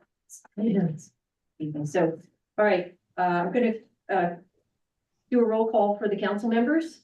Ralph? Yes, I'm here. No. Carol? Carol, are you with us and off of mute? Done. I'm here. I'm here. Hello. Jonathan Here. and Chris, that's me. I'm here as well. I am standing in as Mayor Pro Tem. Mayor Phil Rubin had a conflict tonight and is unable to join us. So this is Chris Byer, council member, standing in. All right.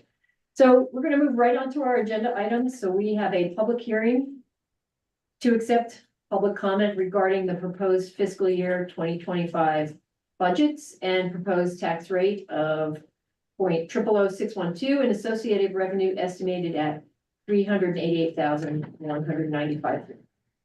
So our presenter tonight, going over the fiscal year 2025 budget, we have Katie. Oh, let me get her. I'm looking, I'm not sure. I just don't have her as co-host. Okay, all right, stand by. Alicia's making Katie co-host for the presentation.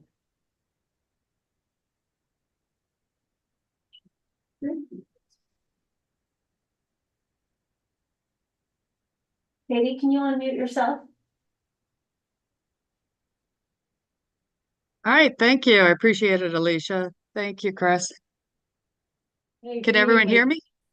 Yes, we can hear you loud and clear. Okay, excellent.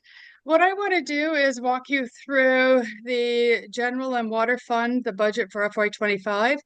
I'd like to state up front that nothing really has changed major from the last time we presented, except for I've updated the FY25 budget for FY24 finals or almost finals. We don't think there'll be many more changes associated with FY '24.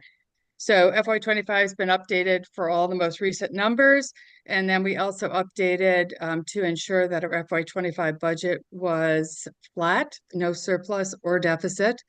And to do so, we increased our taxes as well as we transferred some of our MIDA property taxes from our MIDA funds back over to the general fund.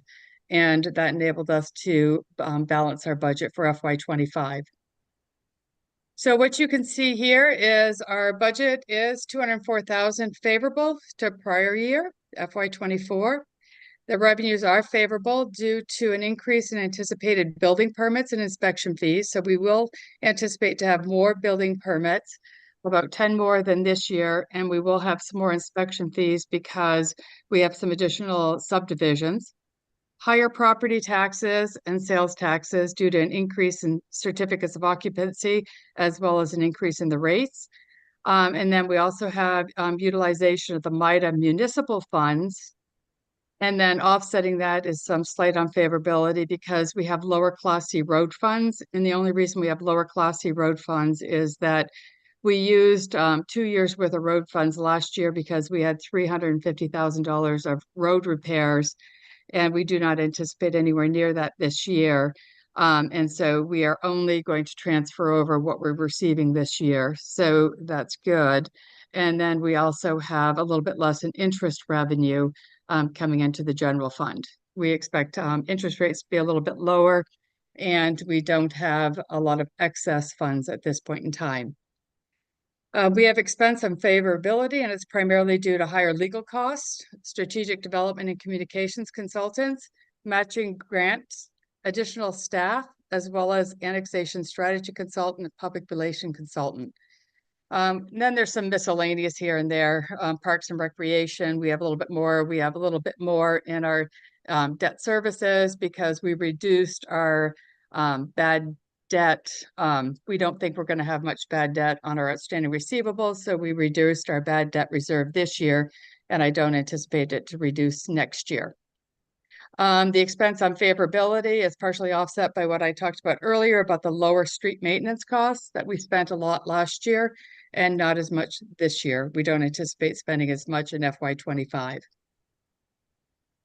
So I know I walked you through that quite quickly, but we have discussed this in detail in May and June and touched on it in July.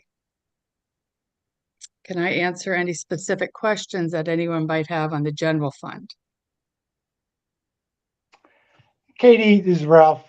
Remind me of two things. One is the MIDA fund transfer. How much was that, or roughly? And then the building permits, licensing and permits has gone up. I think what's our number on the building permits compared to last year? Our number on our building permits, we're about 118,000 favorable last year to this year. Our building permits, we're anticipating 79 building permits, 43 from MIDA and 36 from non-MIDA. Compared to FY '24, we had 28 building permits for MIDA and 31 for non-MIDA. So we went from 59 to anticipated 79 in FY '25. So good, we're up a little bit. And then and remember, Ralph, though, building permits really are a nice wash for us. To the extent we get money from building permits, we have a lot of inspection fees, engineering, planning, that type of thing. So it really is a net wash to our expenses. But eventually it translates into tax revenue. So exactly. So, and what was the MIDA fund transfer? Remind me of that one too, Katie, please. The MIDA fund transfer is $215,000. So you'll see on this slide, I think the slide shows you we're 175,000 favorable. That is 215,000 from the MIDA class, the MIDA funds, Fund 23, and then we had less money that we're going to transfer over, as I said earlier, from the Class C road funds for about 40 grand. So we will be using our MIDA funds, municipal MIDA funds only. We still have a significant amount of money in our development funds, but development funds cannot be utilized for municipal services. And last year, we moved, didn't we move some funds? I thought we moved 297,000, if I remember correctly. Was that about right? We did not move, no, we have never moved any from MIDA. This is the first time we're going to move MIDA funds over to the general fund.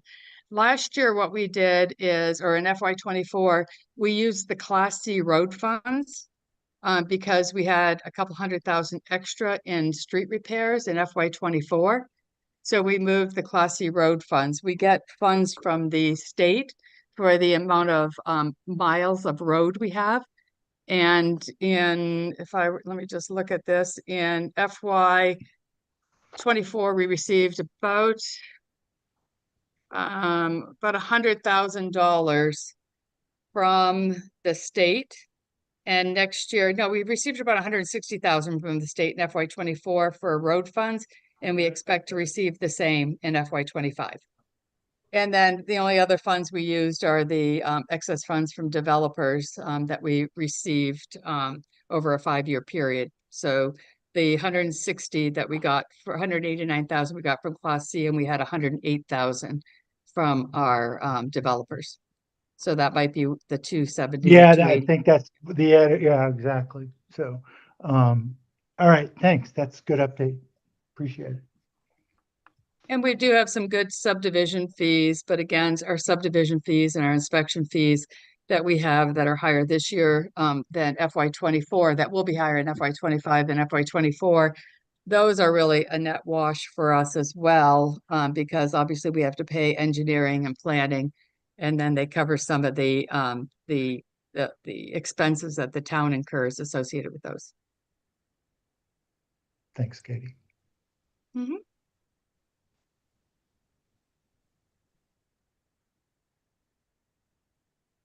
Right, Katie, did you want to cover the enterprise fund now?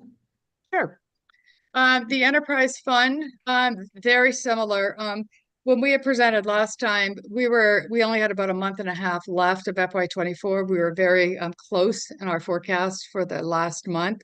So we have not changed very much in our FY24 profits of 80,000. We are expecting another $60,000 deterioration. And a lot of that has to do with, we've got, you can see the revenue favorability is primarily due to additional water, sewer, and storm revenue associated with an increase in anticipated certificates of occupancy, as well as a proposed, we're assuming an 8% proposed rate increase, and JSSD is working through that at this point in time, and they will have an increase. We're just not sure exactly what it will be. So we estimated an 8% because they didn't increase it last year. And we think the inflation will be at least 4 to 5%. We expect an additional 3 to 4% for other charges from JSSD. So we had some good news coming in from there, but obviously we have more certificates of occupancy. And to answer that question, if we have my COs, we are anticipating some good COs coming from the higher building permits that we had in FY23 rolling into 25 as well as 24. And we have higher building permits in FY25. However, we're finding there's about 15 to 18 months turnover from the time a building permit goes into a CO. So we've got some good news there, but there's a lag because it will roll into FY26 as well. So then we have on the water fund, expense is unfavorable because we have 2 additional employees, and we hired an employee at the end of FY24. So with that full year impact of the employee that we had from FY24 plus 2 new employees, and the employees we estimate work about 75% for the water fund and 25% for the general fund.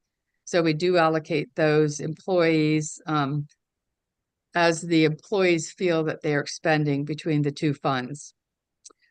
We also have some additional sewer and storm repair for $96,000 and smart meter replacement. That was a little bit higher last time I presented, but we moved a little bit of the smart water replacement meters from FY 25 into FY 24 to balance that out a little bit. So our FY 25 is a little bit more favorable than the last time, but our FY 24 is a little bit more unfavorable. And then we have higher JSSD charges as well.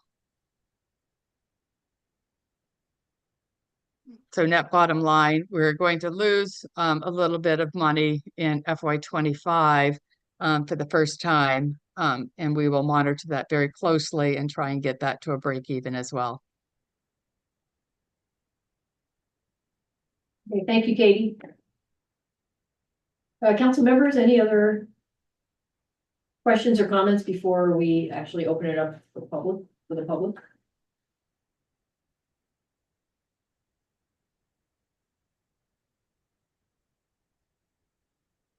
Okay, so let's open it up for public input.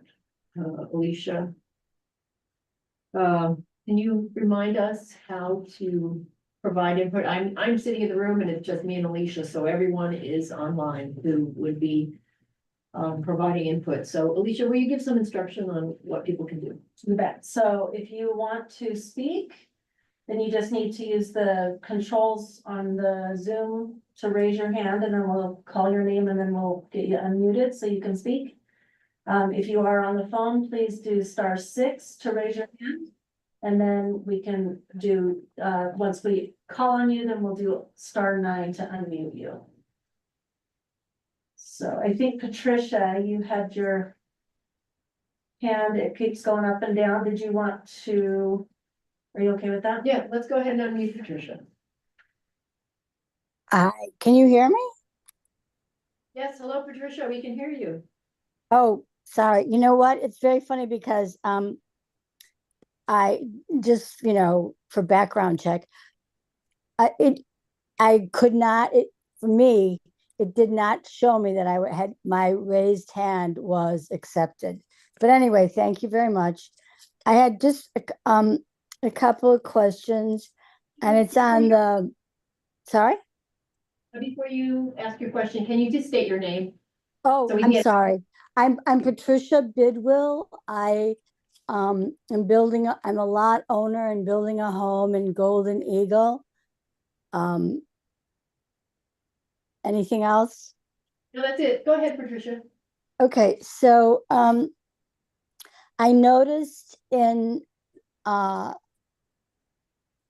the general fund under licenses and permits, the discrepancy between building permits in 2024 actual versus budget was about 32%, and the difference in project engineering fees between actual 24 and 2024 budget was like a huge difference of 81% differential. So my question is, why is there any information to better understand why the big difference in actual versus budget? Okay, and are you looking at, so the act from the FY 24 to FY 25? Yes. Okay, so yeah. go ahead. So which okay, and I see on the license and permits, we have a $260,000 improvement, which is about 39.5%. And of that, building permits is 118,000 of that, which is 37.9%. And then you wanted me to compare that to engineering? Is that professional services, or what would that be? No, wait. So what I'm looking at on that sheet is the 2024 actual versus the 2024 original budget. And on that line of building permits, original budget was 458,744 versus actual 312. And that's a decline of 32% from budget.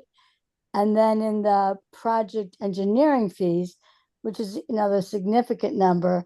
The budget was for 190, and the actual was, down to 36,000. Okay, and I know the project engineering, and I'm looking at now my FY 24 actuals compared to my FY 24 budget. And I know our engineering costs were significantly lower than our budget because we had significantly fewer subdivisions.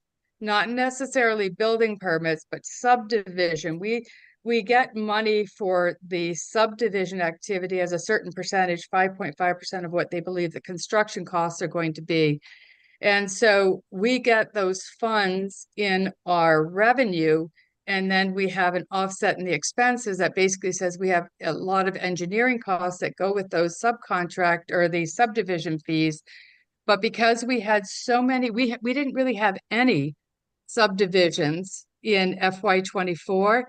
Our revenue that we thought we were going to get for subdivisions was about, in total, of about 215,000. And of that, we only received 41,000. Claim 4 and Solstice were the only ones that we had in FY 24. So the engineering might be less of a savings because engineering, it can span, we try and allocate, say, about 25 to 30% of our subdivision revenue of what the total is going to be over a period of 2 to 3 years.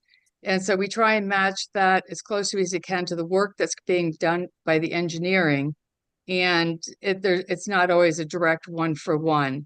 So I don't see the exact number that you're talking about in engineering, but I do see a significant benefit in engineering to budget, which should be offset for the subcontractors because we've got engineering for subdivision, and we have engineering for building permits. Both were exceptionally favorable. The engineering and building permit inspection was 151,000 favorable for building inspections to the budget for FY 24. And for subcontractors, it was about 111,000 favorable. So there is a strong correlation, but not 100% direct correlation. Patricia, does that answer your question, or is there a No, more that direct? does not answer the question, but What your direct question or concern is? you know what, this is, I believe I got this off Hideout website, right? And so it's Town of Hideout State Budget Report, General Fund 7/2024 to 6/30/2025, and it has 2023 actual, it has 2024 actual, and then it has 2024 original budget. And that's what I'm looking at. And I'm looking at trends and significant differentials in trends. And so I was looking at revenue, first of all, not expenses. And I appreciate that you're referencing expenses too, but that's okay. What revenue account is it? That would help. I've got the accounts up now. Okay. All right. So the first revenue account is 3221 building permits. Okay. And the second one with the big decline is 3230. Okay. Okay, I've got both of those up now. So there is a big decline in building permits because we thought, and if my recollection is correct, I thought we were going to have 116 building permits. And because of the slowdown in the economy, the big increase in interest rates, we only had 59 building permits in FY 24. So we thought we were going to get 116, we had 59. So that is a huge decline in the number. So that's about. I'm hopefully going to live in Golden Eagle. There's a huge pent up demand for building permits. So it's very striking to me that you would have such a decline because there's such a backlog of people wanting to get building permits. Right, and I can only record the building permits that are approved, and we record the revenue. If Chris or Jan would like to address the building permits that were not approved in FY 24 that we thought we would get and why there's a delay in Golden Eagle. I will defer to Jan or Chris. I mean, I can speak to a little bit of that, Patricia. So I Golden Eagle, think that's accurate. I just, that characterization, we have been approving building permits in Golden Eagle for, I don't remember the exact date, but for a while now. So I don't believe that there's a backlog in Golden Eagle, and we don't have control when people decide to submit for a building permit. So we might have predictions, but we don't control when someone decides to get their building permit application in. As at the end of So April, there's a lot of moving, I get it that there's a lot of moving parts, but when you're asking for, increases in tax revenues, I just think it's an interesting point to bring up that, a 30% discrepancy, an 81% discrepancy in certain revenue accounts is noteworthy. And I just want to I don't expect you guys to have the answer necessarily right now, but I would expect that, when there's that big of a discrepancy, there could be more information available. So, we just can manage to a budget better. hey, Yeah. Patricia, I'd like just to make a comment here. And I appreciate Polly weighing in on the building permits. Comments about Golden Eagle. But I just want to remind you, Patricia, I know you're very focused on Golden Eagle. It's gorgeous up there. We're excited. People are building their homes. That's not the only thing going on in Hideout. That's just one of 6 subdivisions that are currently under construction. And the others are, far more dense, and they, so there is some, according to this analysis, some downturn in the economy has slowed down, the pace of construction. So I think that's really the meaning behind, this decline. So is that, okay, well, that was my point, in that there's a lot of moving parts, but is this, so when there is that big of a decline from, budgets to actual, is that information publicly available to us to better understand? Because that's not what's going on in the general economy. So is there that kind of information available that we could better understand why the estimates are off by, a third is significant? Yeah, and I can tell you exactly where we thought we would have in each subdivision, where we budgeted and where the actuals came in at. So I can definitely follow up with that.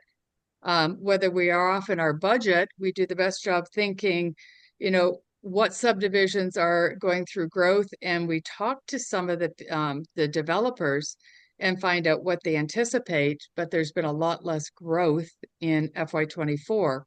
We're hoping for some rebound in FY 25. And Patricia, you can really see that in that other account you talked about, the 3230. Right. We thought we would have $190,000 of subdivisions that we would be able to start moving with.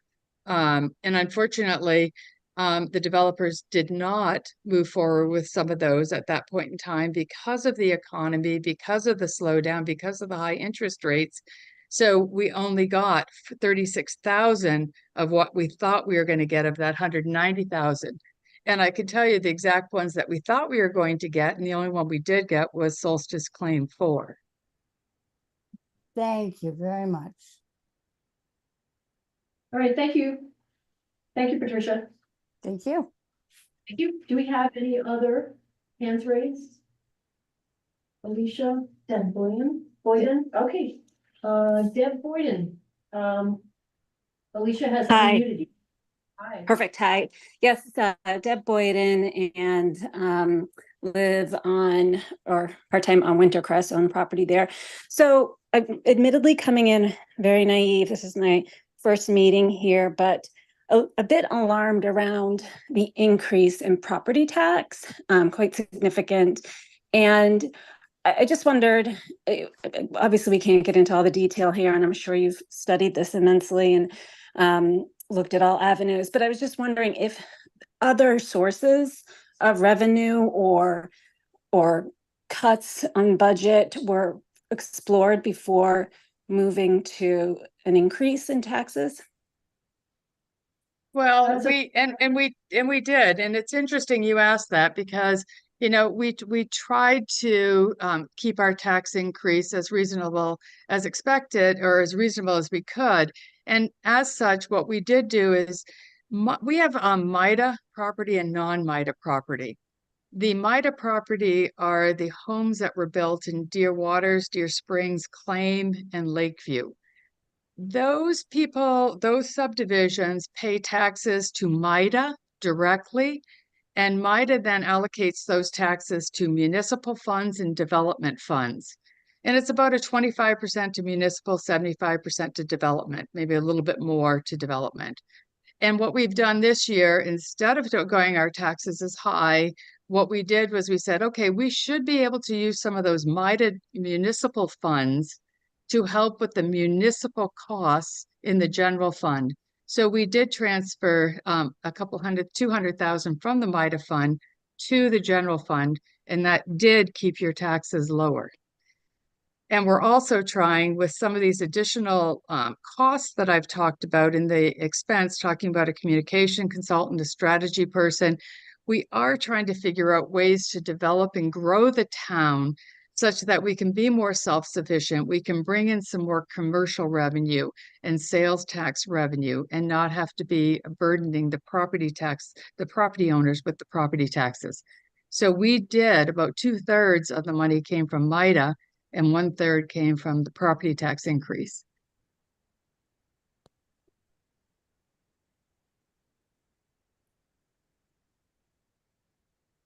I don't know if that helps you, but we are trying to balance out the funds that we do have to make it as best as we can for our residents and break even, have no surplus or deficit for next year. So Deb, is your concern over the market and taxable value of your property increasing, or is it over the rate increase for Hideout Town that's on your notice of property tax change? I mean, because the county The rate increase. It's the rate increase. So going from 0,00470 to 0,00612 for Hideout, which amounts, I don't know, on $1 million property, $90-something additional. $3 million property, $250 extra additional tax, which is what we're talking about for Hideout. Mm-hmm. Wasatch County gets the crux of the property tax increase. Hideout, if you go to the line item, it's very low. It's very low. If you look at your notice of property tax, I have mine in front of me. And so that's what it's indicating. It's actually quite low.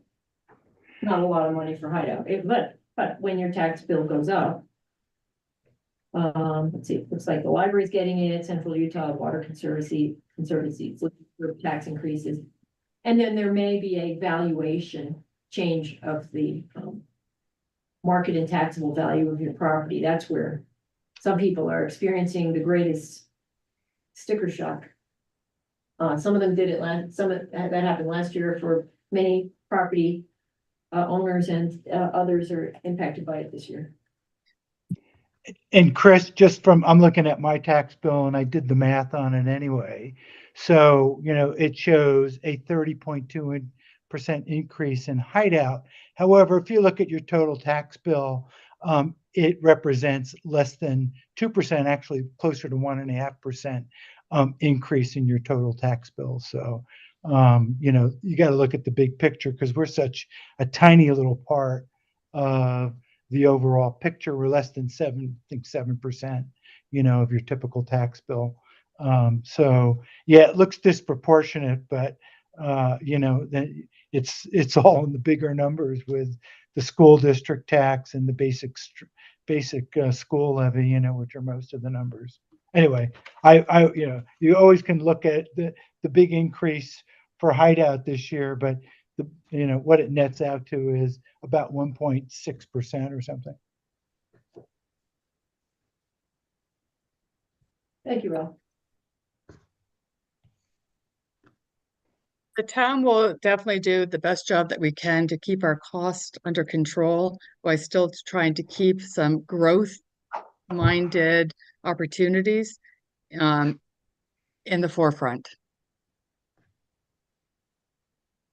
That's great. I think to your point of bringing in some commercial tax opportunities into the area is great all around.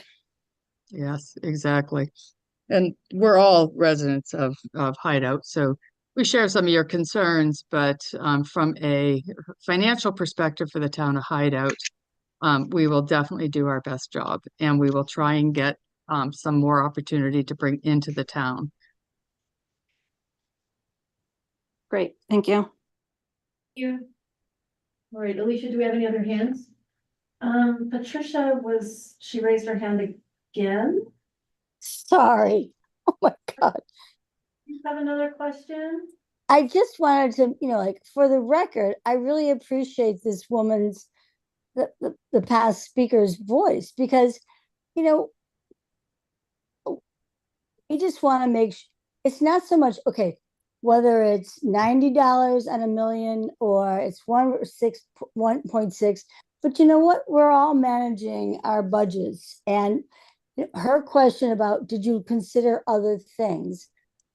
I think that's what our general feedback is we want to know where the discrepancies are, why, you know, why are you doing it? I think you're doing in this meeting, doing a great job, but I love these questions. And, you know, just for example, for this little town, I mean, I find it astounding. And that there's this annexation issue. I understand the big picture. I don't understand, you know, how a little small town like Hideout wants to annex something that is that significant when there's issues just on the size that you have right now to manage. And you've got 31% of your revenues are taken up by legal fees and consulting fees.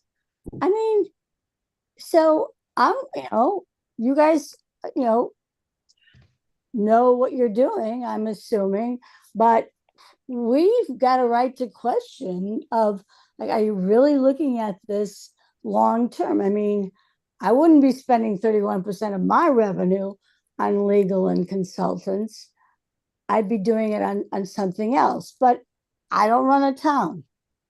I just wanted to make that remark so that everybody feels comfortable enough these kinds of meetings to be able to go on record saying, we're not saying you shouldn't do what you're doing, but we really do appreciate having more detailed information and a more long-term strategic view.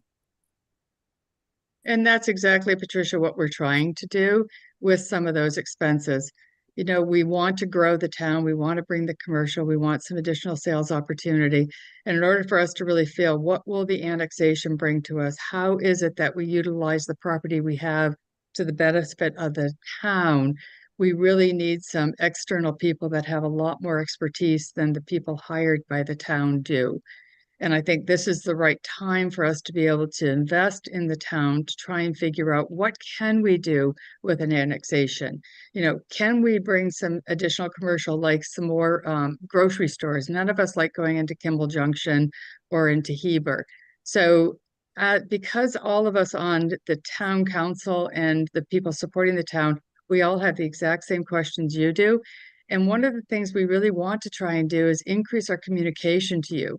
That's why we have identified that we do need a communication consultant to give you guys the information you need more readily so you can help us develop this town. Because we can't do it without the support of the residents. And these are the type of things that we would really like to be able to understand better so we can communicate better to the residents. So you do have a better say of how the dollars are being spent. Well said. Thank you. And I'd like to add to that because you mentioned commercial. So if we had half of what we're looking at to add from a commercial, some of that includes potential annexation. We probably wouldn't have had the increase because we would have recouped most of this money with some commercial, maybe transient room tax, sales tax, etc. We've got almost nothing. And I'm sorry, this is Patricia on the phone, right? We have like literally very little. Do you see anything in here where, you know, if you look at our revenue, you know, it's taxes from property taxes. But if you look at, you know, we got some sales tax, but we could double or triple that. And if you look at transient room tax, you know, we've got basically nothing. So we're not collecting from, say, you know, a hotel or from nightly rentals. So we got a long way to go to, you know, help defray exactly what you're talking about. Couldn't agree more.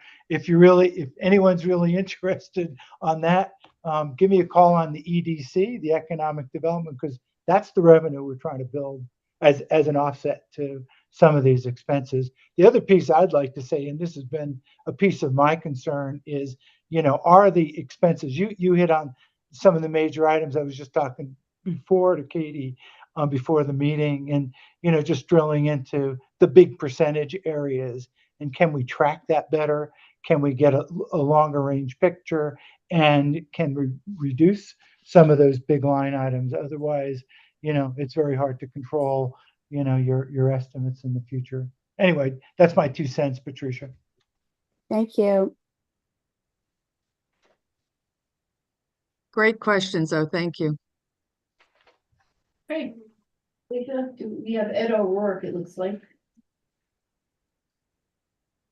Yeah, good evening. Yeah, good evening, everybody. Ed O'Rourke, I'm a building and Soaring Hawk, and thanks for just, you know, this transparency tonight and putting this on, inviting us all to attend.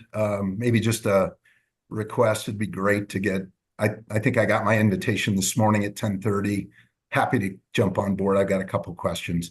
It'd be great to get maybe a week or 2 days or 1 day or something, but maybe something different than same day.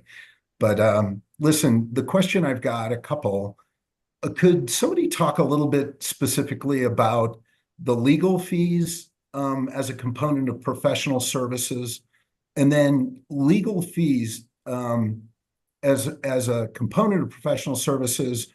How much of those legal fees are directed towards issues and events and matters that apply to this board or this council and the folks leading this council? Could somebody characterize just how many dollars we're spending on lawyer fees for activities to defend the things you all are doing, sometimes in a paid capacity, oftentimes in a volunteer capacity? I'd just love to hear some characterization about the legal fee component of professional services fees. And I have one follow-up question. It'll be a little briefer. And I'll address, I don't know the breakdown, but I certainly can get it for you. But our legal fees, we had budgeted about 300,000 in FY24, and we really were able to contain a lot of our legal requests, and we didn't have as many legal issues in FY24. And so we spent 154,000 in FY '24.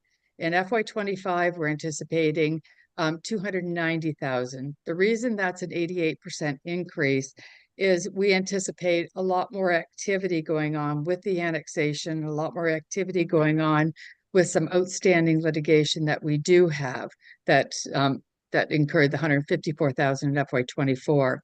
As for the actual breakdown, I don't have that at my disposal, but it is certainly something that we can get our hands on. Polly, I don't know if you want to address that or if anyone else wants to address some of the legal costs that we've incurred for what purposes. I think, Jan, there's a variety of legal costs to the town. As you said, the litigation costs, it comes out of that fund. Your in-house attorney, who's myself, comes out of that fund. So I think that, as you said, you've estimated high. It's been pretty consistent over the last few years at a lower number. I don't know that there's more. I don't know if there's other We're hoping details. there is opportunity in FY '25, Ed, on that. We just anticipate some additional challenges potentially on the annexation and other things that might be out there. If they don't come to fruition, that'd be great. If I could just be a little clearer, perhaps, are any of these legal fees spent on defending any of you on the council? Are any of you in the town of Hideout subject to legal fees where you need to defend yourself professionally, legally, for the work you're doing for the town of Hideout? There's none that I've seen come through the general ledger. And I can validate that. And if I'm wrong, I'll get back to everyone. But to best of my knowledge, no. Thanks. I appreciate that. The second phase of my question is really around JSSD and water. And if we're forward looking, and am I to understand that we're on a year-to-year renegotiation with JSSD? And if somebody could talk a little bit about the landscape of how we're accepting price increases from JSSD for a commodity as precious as water, and what's the general essence of our year-to-year relationship, or does it span longer? And if it does span longer, do we have caps, or are there things that the town can be thinking about doing with JSSD differently as it relates to cost increases in a commodity as important as water? I will talk in generals, and then if Jan has any additional. Our costs have been relatively flat for the last few years for sewer charges as well as water charges. So on a year-by-year basis, JSSD will tell us if there is a cost of living increase or any increase due to, their budget increases, but they have not had any significant increase in the last couple of years. They are reviewing it now, and in August, they were supposed to be able to get back to us on what the potential increase would be. But it is a year-to-year increase that they can make based upon cost of living. But we know exactly what we're paying for, how many acre feet, and the cost per acre feet. So it would only be a cost of living increase. Now, Jan, if anyone has any additional information, if you can chime in. And I was just looking at back to FY '22 is what I was looking at. So we're trying to solve some issues of what JSSD has on record as what quantity of water the town actually has, and there have been so many units permitted.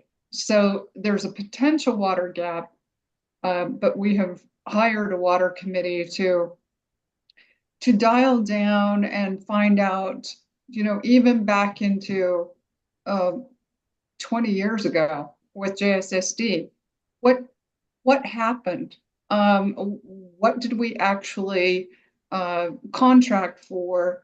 And so it's a tedious process, and we have to grant a request.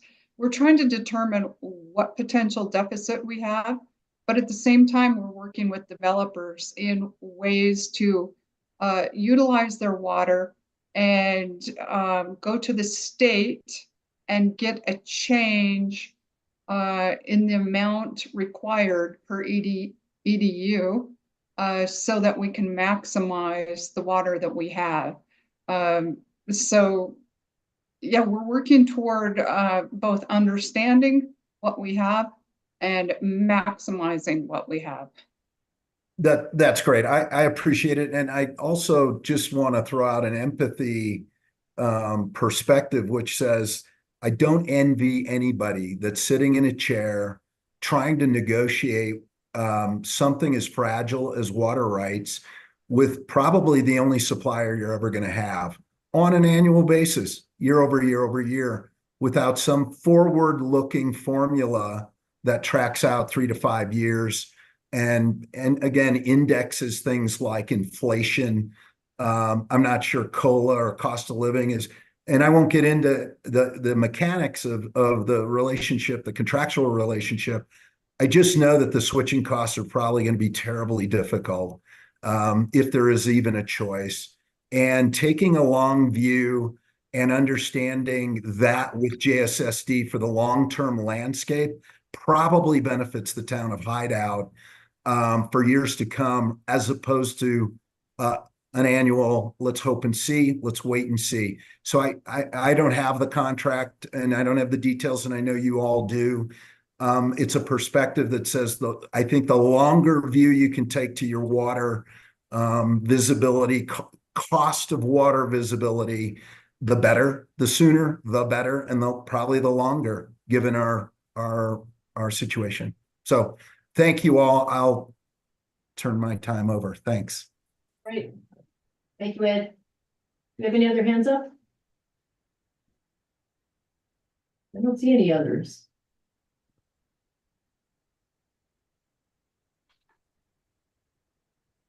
All right. You don't see any other hands for public input. So at this point, I will close the public hearing and move on to agenda item 2. All right, that item is consideration and possible approval of a resolution to adopt a final tax rate of 20,000,612 with form PT 800. Find that.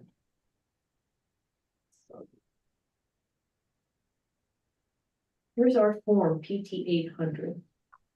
It's right there. All right, I'm showing it on the screen. So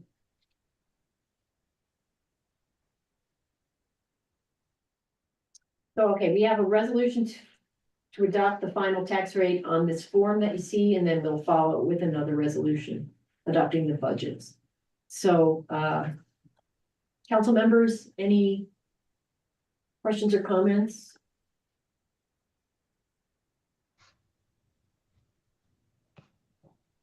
And we have to move forward. So, yeah, I don't think we have a choice. Yeah, I know there's been extensive work, and I really want to thank Katie and Polly and Jan and everyone who has contributed to the preparation of the budget and the mayor and everybody's contributed to preparation of the budget, and trying to find what that final tax rate increase is. I think we have had a strategy of increasing little bit by little bit over, as we're growing and trying to anticipate, our future, rather than hitting everybody with a major increase, after no increases for a long time. So I personally have witnessed all the folks involved. They're absolutely doing their best in trying to figure out how, to operate this town, without wasting taxpayers' money and, trying to avoid unnecessary increases. So, you know, based on what I've seen, it looks like an important increase of revenue for us so that we can meet our objectives for fiscal year 5. All right, with that, I think we've Yeah. explored many efforts to try to raise revenues through the commercial channels. And those are proving to be, at this juncture, a little more difficult than I personally anticipated. But we have really gone down that road through the Economic Development Committee and tried, and we've reached out to a lot of different developers, a lot of different people, trying to develop or expand our commercial revenues. And at this point, that's a little difficult given, you know, we're about half part-time residents and given our population. So at this point, I see this as the only logical and reasonable option, unfortunately, but that's how I see it. I'll add that last comment or another comment in case anyone else. And yeah, agreed. I don't think there's anything else we can do. But if you look at the tax, report that we've all received, and which I'm looking at now, it glares right out at you that Hideout town is 30.21. There's like 12 zeros below that. That's often not the case. Usually there's a significant increase in the school.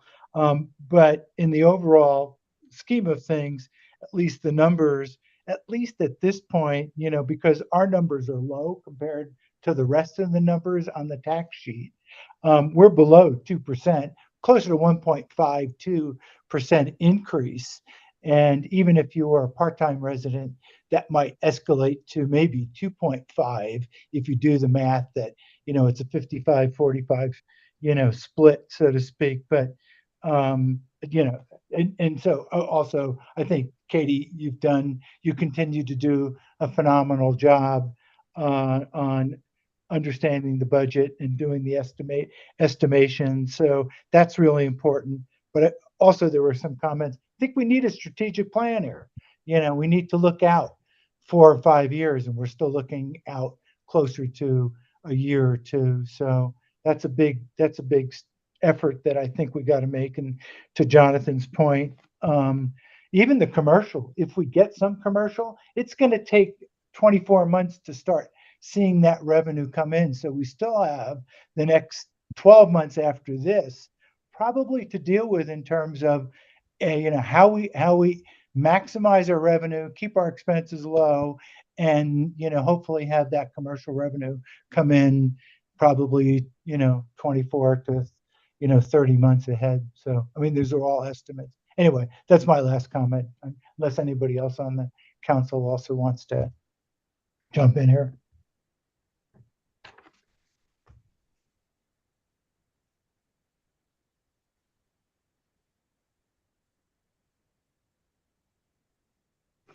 all right, Ralph, sounds like no one else is jumping in. Yeah, it's a conversation between ourselves at this point to some extent, but there's a lot of people on the line, it looks like. All right, so I'm looking for a motion. Approving the resolution to adopt a final tax rate of 0.000612 with the form PT-800. Yeah, I mean, also move to resolve this and adopt the final tax rate and budget as we I'll second that. All right, thank you, Ralph. Thank you, Jonathan. And Carol? I vote yes. Thank you. Ralph? Yes. Jonathan? Yes. And Chris, that's me, yes. Thank you. Good discussion, good comments. All right, and the third item is discussion and possible approval to adopt the resolution adopting the fiscal year 25 budgets. So Katie, it's back to you, but we've gone over this. Now, multiple Yeah, times. everything that I've summarized in the presentation is outlined in all of the Polaris where we formally report to the state. So there's nothing further I have. Thank you. Anybody on the council have any questions or comments about adopting the fiscal year 25 budgets?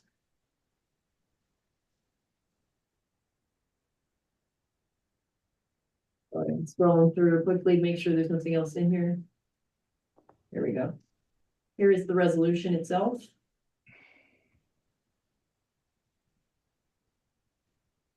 You can read all the whereases.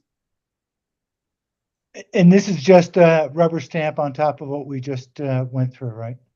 Yes. Yeah. Holly, unless you want to say something else, but it's what it looks like, Ralph. Yeah, I mean, This is got- just a resolution basically implementing the other document. I would like to make a comment. Is Go that ahead, Carol. possible? Before we Sure. vote on the budget? I'm just concerned about the fact that we had very few people attend this meeting and 3 people spoke that were not on council and our staff. And I think there really is a concern for reaching out to our residents and getting information out to them about the things that we're doing. And this is pretty important. And I would think that since we are raising taxes, we would have more input. I would like to comment that I did hear on the radio this morning that it was announced as a news item on KPCW that we were having this meeting about the budget. And if I'm not mistaken, at least the portion that I heard said that the meeting would convene at 10 p.m. So that was misinformation, but nonetheless, probably not very many people were listening to it. And I feel like somehow we need to reach out to our residents more and make them aware of these kinds of meetings and get their input. So I know that I'm going to be meeting with the communications person that we have under contract, and I will talk to her about it, but I would just hope that somehow we can reach more residents and have more input from them. And again, I'll make a pitch for we need a town hall that or a community center that people can gather and talk about things like this. That's all. Great. Yeah, you mentioned communications consultant, so that was part of the analysis here. Katie mentioned it. So yeah, we do recognize we've got communication channels and they're established here. I mean, we've got a town website, we've got public meeting notices, we're following state law with that, but it's not maybe not the way people want to get their communication, or it's difficult to engage in a dialogue through the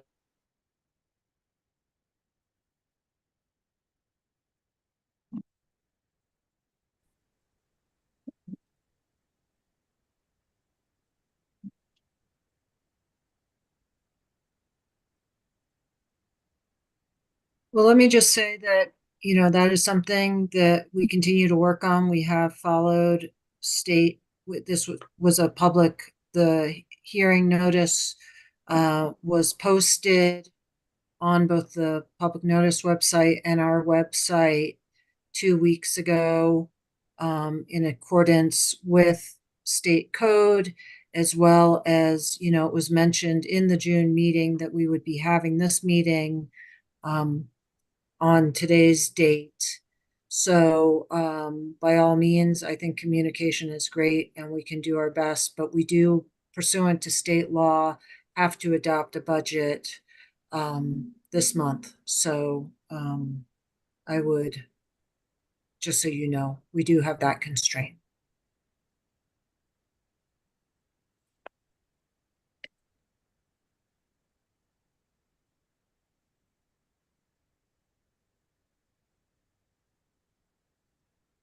We have talked about community engagement and trying to increase communications through a couple of reps from each HOA. This is an example of how we might be able to enhance our communication without spending a lot of money through reps like that.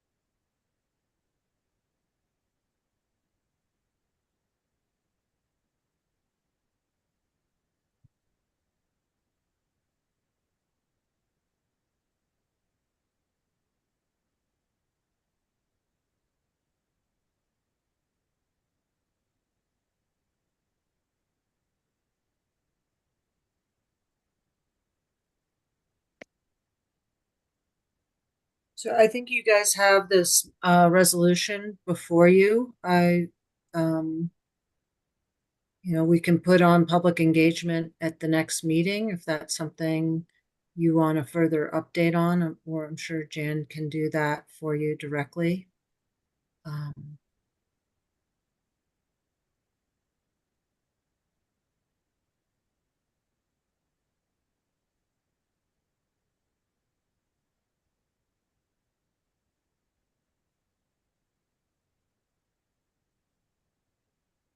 Polly, no, I was muted. Oh, okay.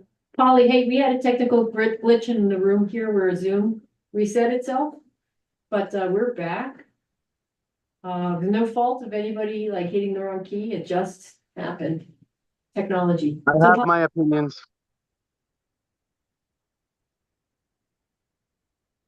what? I don't know.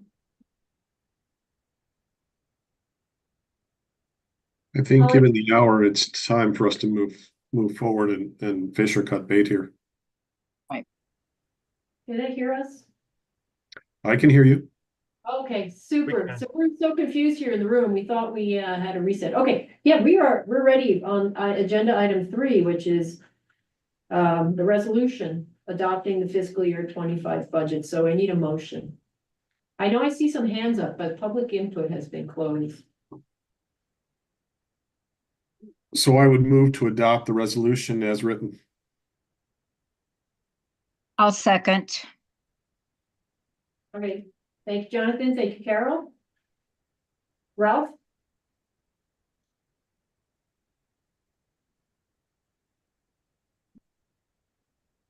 We have Ralph? He might have.